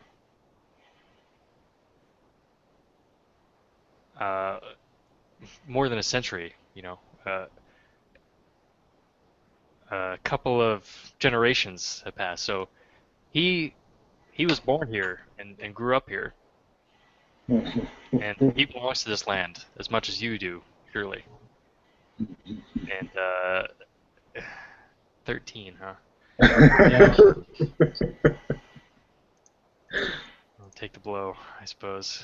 All right. But I can. Oh, that's right. Yeah. I'm gonna But take it. you know, it's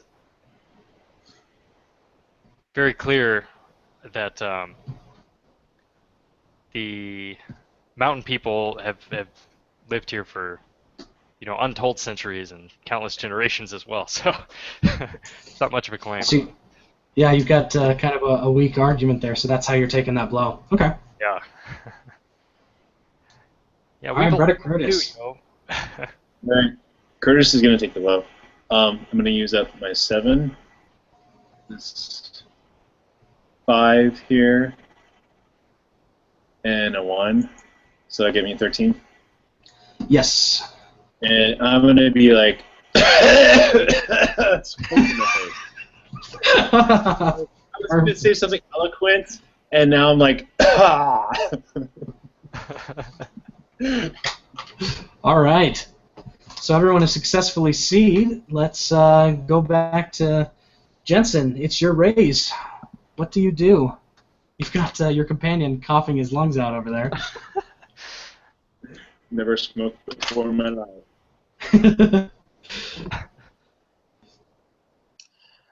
All right.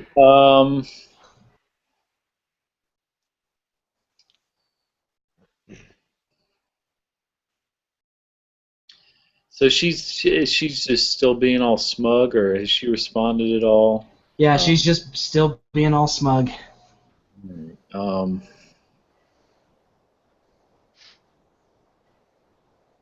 gonna get off of my horse and walk over to her. You said she's tending a fire and cooking some food.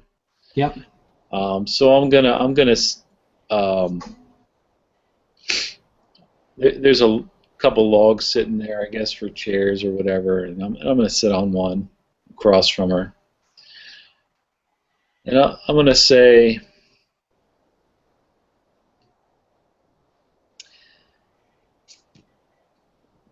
now you seem to think that this is a light matter.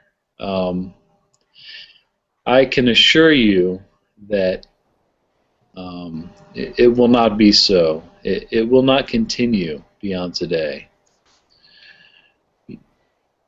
You need to give us the information that we're looking for. And that's going to be, I'm going to use the 8, so that's going to be a 12. Okay. So you tell her that it's no laughing matter, and she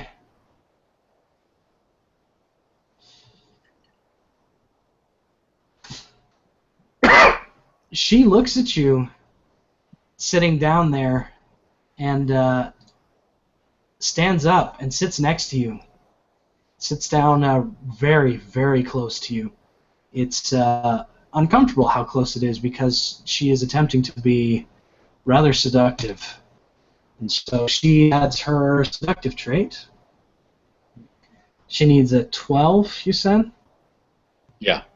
Okay, so she sits down and says, "Son, I know that you guys you don't spend much time with other people before you get sent out here. So when you talk to me about when something is or isn't a laughing matter, I have a really hard time trusting you know what a laughing matter is." And she responds with that 12. So, Benjamin, it's your chance to raise. All right, so I see this behavior, and I have a temporary trait asking who would invite demons to, who to work with demons as a D4. And I'm going to bring that in because I know this woman definitely would, and that shakes me up. So,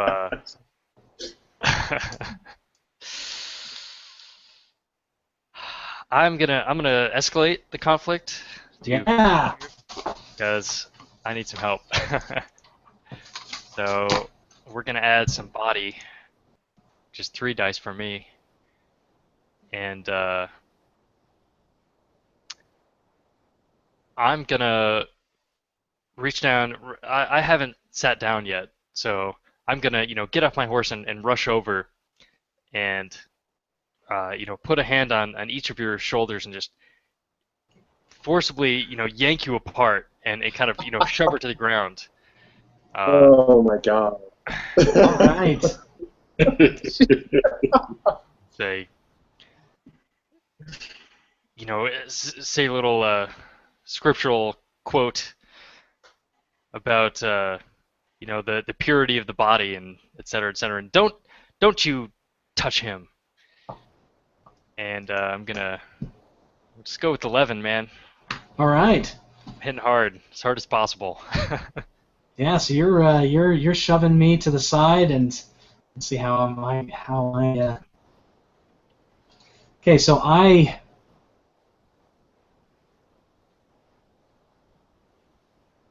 gonna. Oh, I still have that 7-8. I keep forgetting about it. Oh yeah. But that's fine. I'll just keep it in reserve. I'm going to. Come on. Use this 5, 8, 12 to take the blow, and she gets knocked down hard. She gets knocked really hard, and cries out in pain. So yeah, that's her fallout. 15 sixes. Yep. Okay, so she cries out in pain as you shove her aside, and that means Curtis, you're up. This just went really bad. So Curtis will jump off his horse, since that seems to be your modus operandi here, and and he's going to run over, and he's going to interpose himself between Benjamin and the woman. He's going to say, kind of under his breath, "I don't believe that's the way that we should treat the people we're here to talk to, brother." All right. And then he's gonna add. He says, "We're only here to find out what she and Brother Solomon been talking about. That's it." All right. All right. Go to it, Curtis. So Curtis, All right. Benjamin, you're going to have to see his raise because he's getting up in your grill. All right. Okay, so I'm gonna use my 8, and actually no, well, because he's got his. He can just do that. Let's see. I'm gonna pull in some stuff here. Okay. Let's see. All right. I'm going to pull in a D6 from Finding Trouble. Ooh. And let's see. And also, I count for something. That's 2D6. And roll those into it. All right.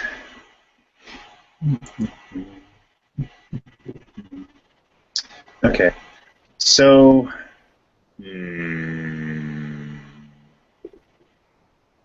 okay, I'm gonna take the blow here. You're actually the one raising, so. Yeah, I know it's well, it totally makes sense actually. So I'm just gonna put out. Let's see, I'm gonna do that.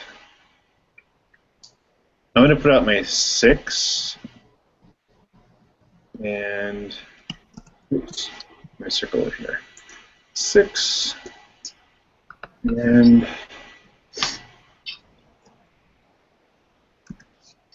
3.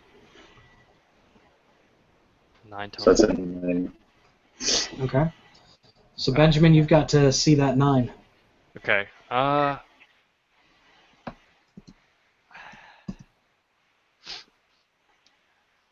right. I'm gonna kind of dodge it, I think.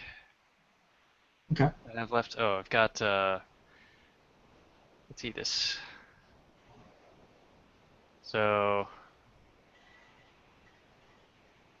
I'll use up my 8 and my 1 Okay. here for All right. round. So. And I'm gonna dodge it by saying, all right, well, this I'm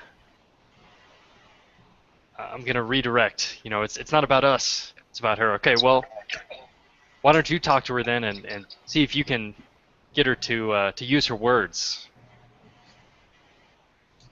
Okay. So then it's her turn now. And she's not looking great. She says, she spits at Brother Benjamin specifically and curses in her own tongue, and says,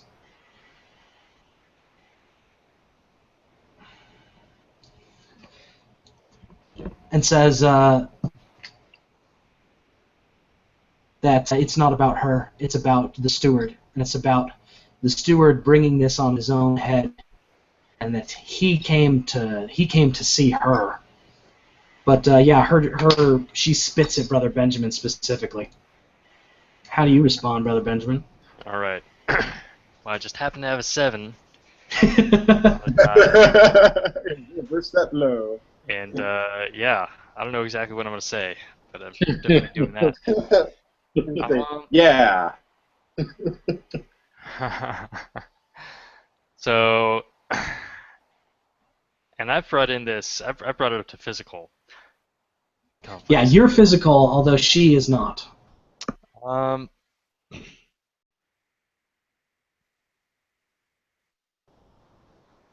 So I'll go and kneel down next to her where she's lying on the ground and just kind of picking herself up, and I'll just grab her by the hair and kind of pull her head up next to mine and say, "All right, tell me about the steward then. What is he? What have you been telling him? What has he told you?"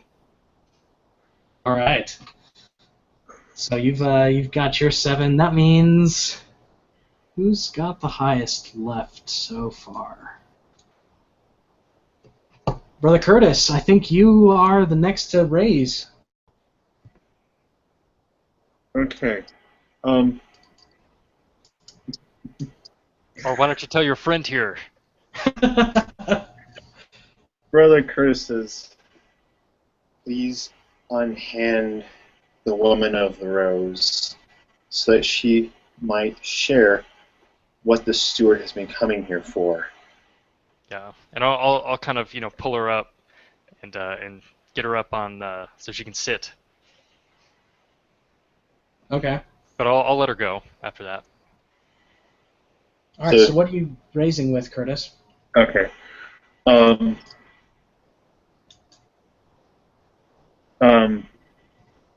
does this apply? Because he wants her to talk, and he wants him to let go of her. Okay. Well, I'll just do it. That's fine. Okay. So just focus on her, I would say. What he's gonna, because he's really not sure what to do here because his superior is acting like a barbarian,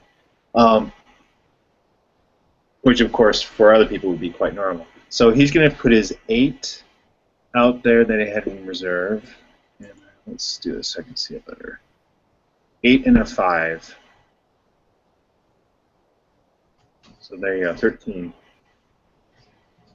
To get her to hopefully talk to him at least, if no one else. Okay. So you try to get her to talk to him, and she gives. She's not going to escalate any further. She's already scared of Brother Benjamin, willing to shove her to the ground, and Jensen's not looking like he's running in to help, and so she turns to Curtis, and you find out the truth of their relationship. She says, the steward came to me when he couldn't heal the boy, and implored me to use the magic that I possess in the spirits of the ancestors to heal him, because he doesn't know if the faith can heal this boy. And I told him my price, and he slept with me, and he's been sleeping with me for months. As long as that boy has been sick, he's been coming every few nights. I can't heal the kid. I don't know what on earth made him sick. But I do know that when your town finds out that your steward has been sleeping with the heathen, I have a feeling that you just might tear yourselves apart, and then the mountain people will have their land back. Now hold on just a second. You named your price. Was that your price? My price to heal the boy was his virtue, and he gave it to me willingly over and over. And you were not able to fulfill your part of the bargain? Of course not. And I was using him very clearly. Curtis pulls out his gun point blank and shoots her in the head. Whoa! Jensen nods his head as this happens. That's Do you want me to roll for it? yeah, that's starting another conflict. That's Right. a follow-up conflict. So the stakes are now: does Curtis murder the does Curtis murder the woman of the rose? Roll my will into this now. All right, so you're at gunfighting. She's just going to. She sees you going for a gun and goes to try and stop you. Yeah, So and then, she's gonna. yeah, that's okay. Yeah, so she's gonna be rolling body and will. 1, 2. Oh boy, she's screwed. And you're gonna be rolling gunfighting. So. Yeah, so I already rolled my acuity, so I just rolled my will into that. No, this is a brand new conflict, so you're starting over with. Okay. I'm sorry. Okay, let me clear out all my dice then. All right. So acuity and will, and then anything else that might be appropriate. Yes. Hang on, let me check something super quick. Oops. 9 plus gun. All right.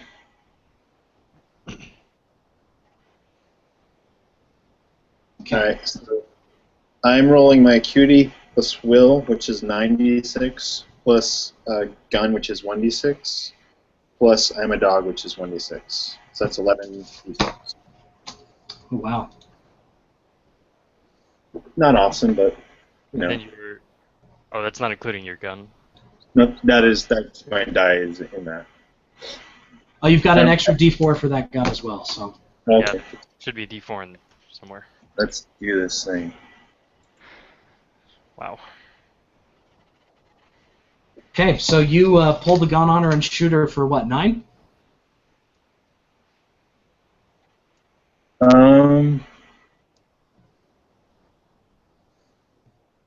That seems reasonable. I mean, all things considered. Yeah. Okay.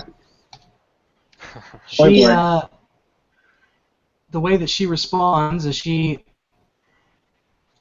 sorry, she responds, she sees your raise and is able to put her hands up and force your gun up just above her head so that it misses.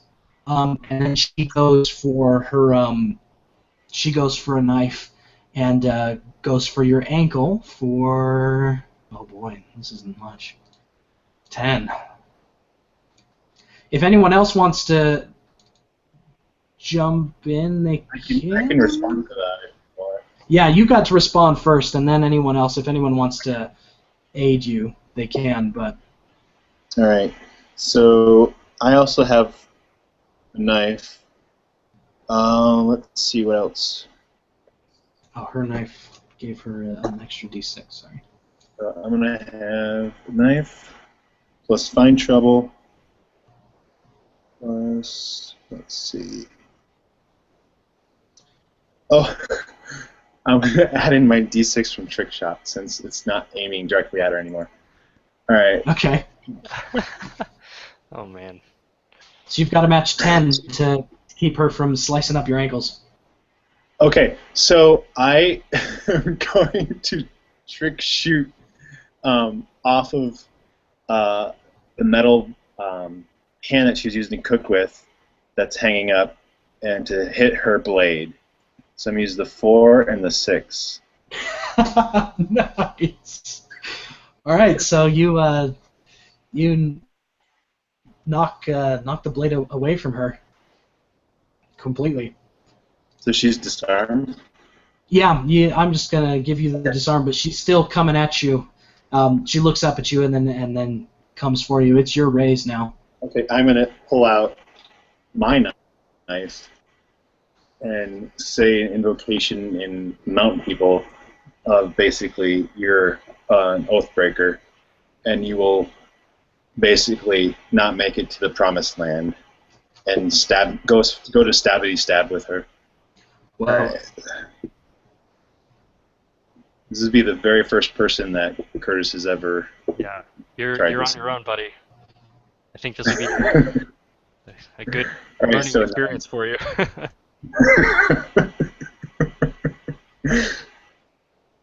Is she able to block the so 9? that's yeah, she's able to block the 9, but just barely. So she's actually able to roll out of the way, Mm-hmm. and in a moment of desperation, absolute desperation, she goes for her. She goes to the fire, and she grabs. She's trying to grab the pan out of the fire because it's closer than the knife, but instead grabs hot coals out of it and tries to throw them at you, screaming curses and stuff at you as she goes for 7. Yeah, I just want to knock these out so I don't accidentally hit them. All right, she goes for 7. Okay. Yeah. All right. Oh man, I have such low dice. Okay, so. Okay. I'm gonna bring in my book learning. I read on Benjamin Franklin, who was one of the original fire department creators, and so. No, seriously. I'm going to learn about What if his crazy tales about how he dealt with like cinders and stuff coming for him on one of his first jobs, putting out a fire, which he didn't really succeed very well with. So, what I'm going to do though is I'm going to use my awesome coat to help me too. So that's 2d8 for the book learning, and then that's my coat, which is 2d6. And I'm going to attempt to swat it back in her face, like doing this stop, drop, and roll thing, but with more flourish. Okay. And all right, so a 7 is what she did. Yep. All right, so I'm going to do a 7 back in response to block it. Okay, so you knock the cinders away from her, and then if anyone else does want to jump in to stop it or help, they are free to do so. And then, if we're still going, We're still going, so you're up. Okay, how much dice does she have left? Not many. Let's see. Okay, I am going to shoot her in the name of the faithful. You seem to have it in a lot of... He's not even fighting fair either. So I'm going to shoot her. Finish it. Well, we'll see if I can do that. Alright, so I'm going to do a 5, and I'm going to do a 4. If I can find the correct 4 on my list. So I'm going to do a 9 on her with my gun in the campsite. You shoot her. She gives. And you shoot her right in the head. So you found out the truth of the steward, and you punished the woman of the rose for her duplicity and her scandal. So the big question, the big question you've got left is, you now know that the steward has committed adultery, with good intentions, but obviously still adultery. And she was kind of right about the fact that if the faithful find out that their steward was the one who brought on demonic attacks by being unfaithful and to his wife and everything, then they're likely to rebel, and the demons are likely to take root in their own hearts, and they might commit murder themselves. So now you've got to decide what to do to save this town. What do you do? So Curtis goes over to the fallen woman, takes back the gift that he gave her, and then he goes over and hands the gun to Benjamin, and his hand is like he's shaking, like he didn't really want to do this, and he's like on your shoulder, and then he whispers to Benjamin, he's like, "Looks like you have to do the same in town." Oh. Okay. Well, that seems the tidiest way to do this. I mean, but that's, you know. Now we don't have proof that the steward was sleeping with the woman. Just her word. It's true. What is that worth? We have to confront Brother Solomon. Well, keep in mind that our duty is not to the individuals, though. It's even not to necessarily to seek justice against Brother Solomon, but do what's right for the whole community, the whole town. Curtis is just still quietly. He's like, Brother Solomon has failed his parish. Oh, absolutely, and he should be punished for that. And the king knows that he has sinned, but there must be some way we can do this quietly without bringing demons or bringing the mountain people down on the town. And I'm not sure. Honestly, I'm not quite sure how to go about it. But I don't think a public execution is the way to go here. What do you think, Brother Jensen? I'd be inclined to agree. I think we need to confront the steward in private and see where that gets us. Hmm.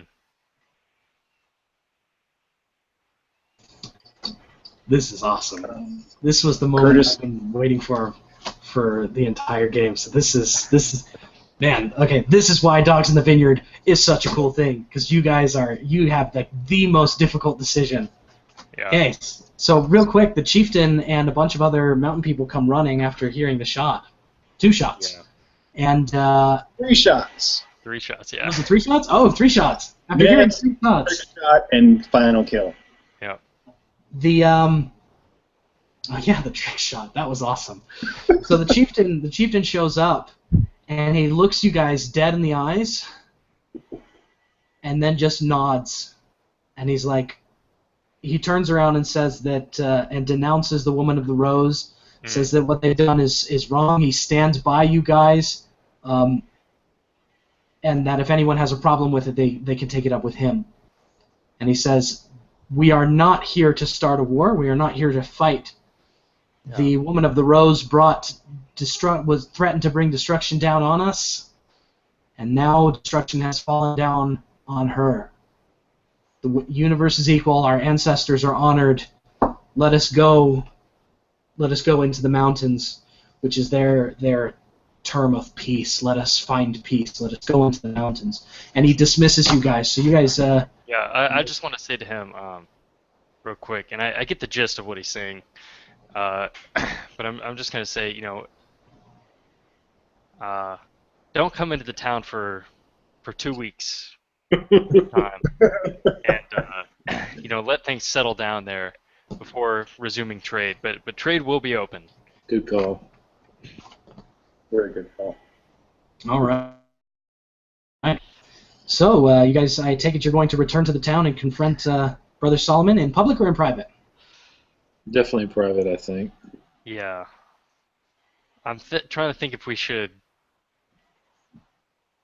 It should just be us 4, or should we should invite anybody else to witness whatever happens. What was the name of the brother who's no longer a dog? Oh, Elihu? Elihu, who's retired. Too enthusiastic to assist. I don't know. He's That's what I'm worried about. yeah, he's got a bit of a thing against the steward there already. So what if we? You guys talk, because actually Curtis is like still in shell shock. Yeah. So he's just gonna be standing around. I'm gonna go get some water. Okay. All right. Yeah, I think. We need somebody to step up as steward of the town, because the town is definitely going to need a steward to look after them. Once Solomon moves away, or after we execute him, or whatever we end up deciding, we're going to need a replacement. So, does Solomon have any children that we know of? Or? He does have a few children. They're too young to lead. If Solomon is no longer the steward, he does have counselors who will step up. Okay. Kind of in a hierarchy thing. And these guys serve to help the steward make decisions. So the assistant steward would step up, and then would be ordained to be the next steward. Okay. Excellent. So I want to make sure that he's ready and he's apprised of the situation before we confront Solomon. Okay. So you go to the house of the assistant steward to tell him what's up. Yeah. Okay. Oh, and maybe we could. Should we be a little discreet, maybe? Yeah, for sure. And I'm gonna ask Laura Jane Conway to help us in this by kind of I know she's eager to help, but I want her to help kind of keep it on the down low for us and redirect people, and I don't know, don't lie for us, but just make sure people aren't too curious about what's going on right now. Okay. Okay, so she does that. She does her best to kind of keep folks away from you, Yeah. keep its business as usual. Maybe she could like start making arrangements for the funeral or something, and ask for people's help with that. Or not the funeral. I don't know, like a party or whatever. Or there you go, a celebration of Jacoby's return to health. Ah, okay. Yeah. So she starts getting that planned, and people are off helping that, and so they're busy when you go talk to the assistant steward and tell him what's up. Yeah. Do we need to take care of fallout from the scene? Oh yeah. I had at least one talking fallout. Yeah. So did I. Yeah, I wrote down, Curtis, you've got 3d4 fallout. Benjamin, you've got 4d4 fallout to deal with. And how does that? How much fallout do you get? How does that determine? What happens is you add up the highest and the lowest, and then depending on how high it is, it'll tell you whether or not. Like, why am I getting 4 dice of fallout? For Oh, example? because you used 4 dice to see the raise. The number of dice. When you took the blow, you used 4 dice. Right. Okay. Awesome. So we take the highest there, which is. And the highest 2. You are also going to mark experience and choose one from that list. Curtis, you're going to do that as well. Mm-hmm. You both. It's the highest and the lowest. Is that right? Yeah. Yeah, highest and lowest. Okay. So you only. You only take short-term fallout again. I'm gonna have my character leave the scene and spend time alone as his short-term fallout. Okay, that makes sense. So you aren't going to be in this next Right. little bit when they're talking to the assistant steward and keeping him appraised of the situation. Okay. All right, so Brother Jensen and Brother Benjamin, you guys are showing up at the assistant steward while everyone else is taking care of the party. And do you just straight up tell him everything that's going on and that you killed the woman of the rose, or how do you approach this?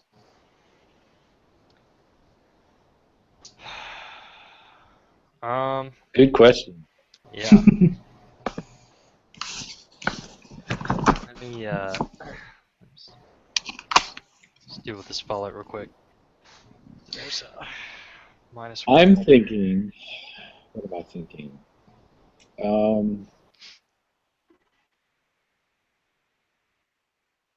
Yeah, I mean, we definitely can't just blurt out that he's been accused of. All right, I think we should probably ask him about his impressions of the steward first. Here's how we're gonna approach it. We're gonna leave it kind of vague and just say the steward has been, we suspect he's been sinning, and he's gonna have to leave town.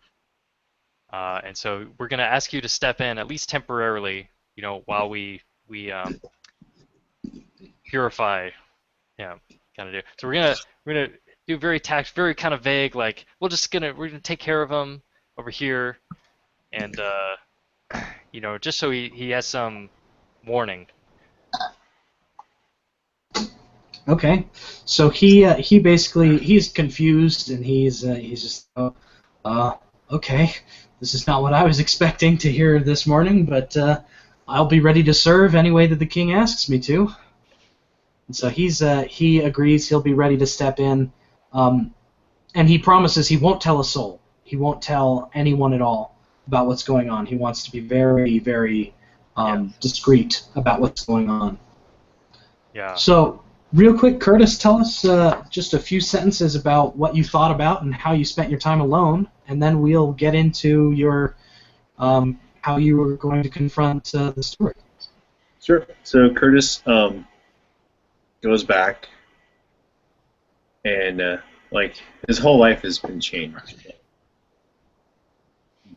He never thought he would be doing this anytime soon. He's going to be like 14 next week. And he's just down. So he goes and he just sort of sits in front of this little pond and sees his reflection in it. And then he just starts imagining his friend Blossom and what he's going to have to say to her or not say to her when next he meets her. Like, hi, I killed someone and it was one of your kind.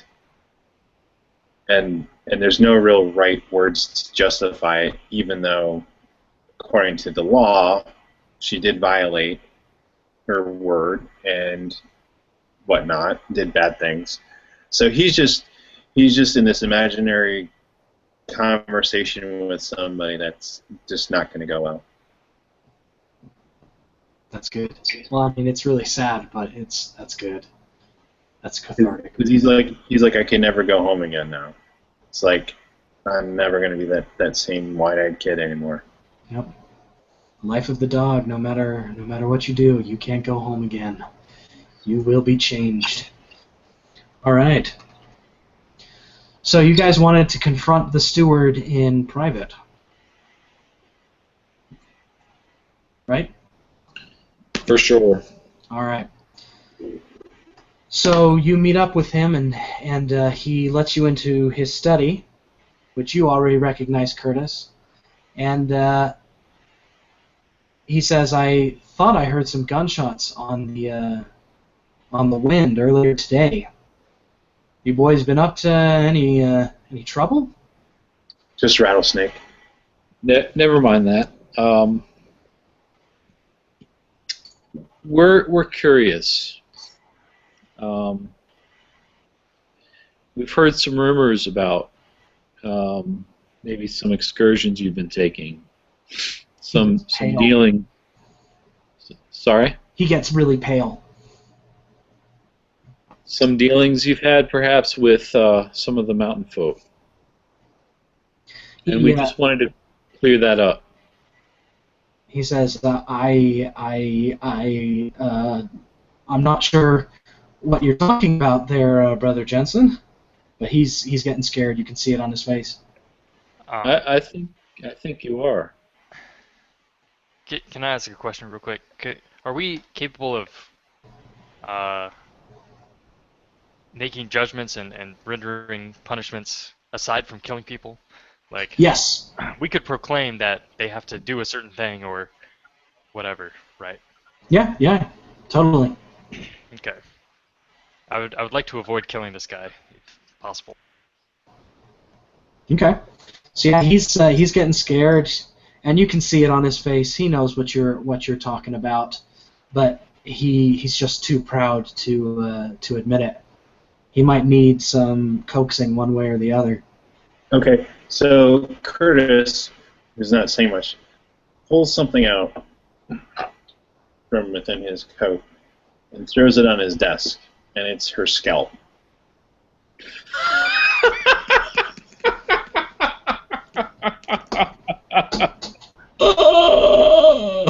Oh boy! He looks at you and just says, "What did you do?" We cured the boy is what we did. He's absolutely speechless, and he says, "The boy was sick. The boy was cursed. You got rid of the demon. Why did you have to take her? Why did you have to kill her?" And he starts sobbing. He starts breaking down. And Curtis kind of goes over, and he just says in a very low whisper by the guy, he's like, "If it wasn't for you, she'd still be alive." Oh my god. He breaks down and weeps because he feels that he's committed murder, and that the judgments of God are about to fall upon him, and he confesses. He confesses that his faith was weak, that he couldn't heal the boy because his faith was weak, and he'd been doubting the faith for a long time, and that might be, you guys are thinking this, that might be why the demon snuck in the first place, just with the steward's weak faith, leading to pride or injustice or things that he was thinking, and it snuck into his congregation, and he couldn't find a way to heal it, and he said he got desperate and he went to the mountain people and they couldn't do anything, and he went to the woman of the rose, and she said that if he sacrificed his virtue for the boy, that she would heal him. And it never happened, and he kept going and kept going and kept going and hoping that she would heal him, and she never did until you guys came into town. And he says, I'm a sinner. I've sinned, and I ask that you do what God asks of you to do. Well, here's the thing, Steward Solomon. Your greatest sin. You've confessed some sins, and surely those should be punished. But your greatest sin was your the disunity. You can't see the picture outside of your own individual relationships. This whole this tragedy has very little to do with you personally. You have personal feelings, but your greatest failing is not going to the High Council, not going to your counselors. Not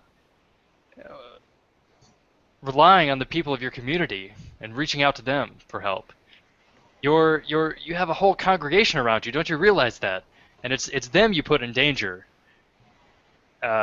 Forget about your own relationship, your own feelings about this mountain woman.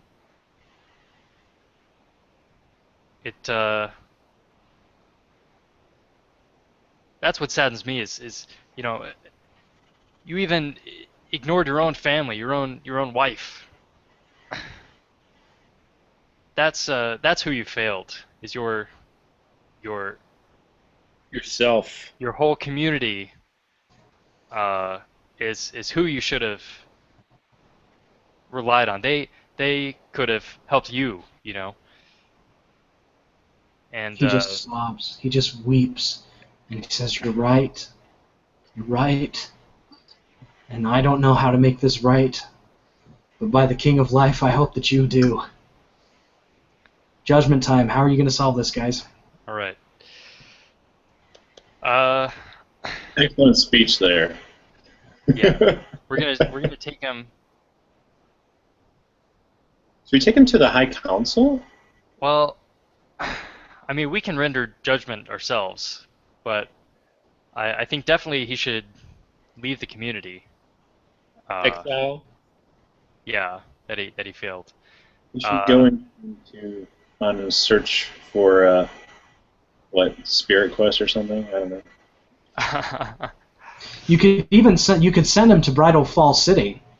Tell him to go and confess to the elders. There you go. Well, I mean, he already confessed to us, so I think what should happen is he and his wife should be sent to another small town and kind of start over there and some place where they don't know anybody, and show how, kind of teach them to rely on others. So we're gonna.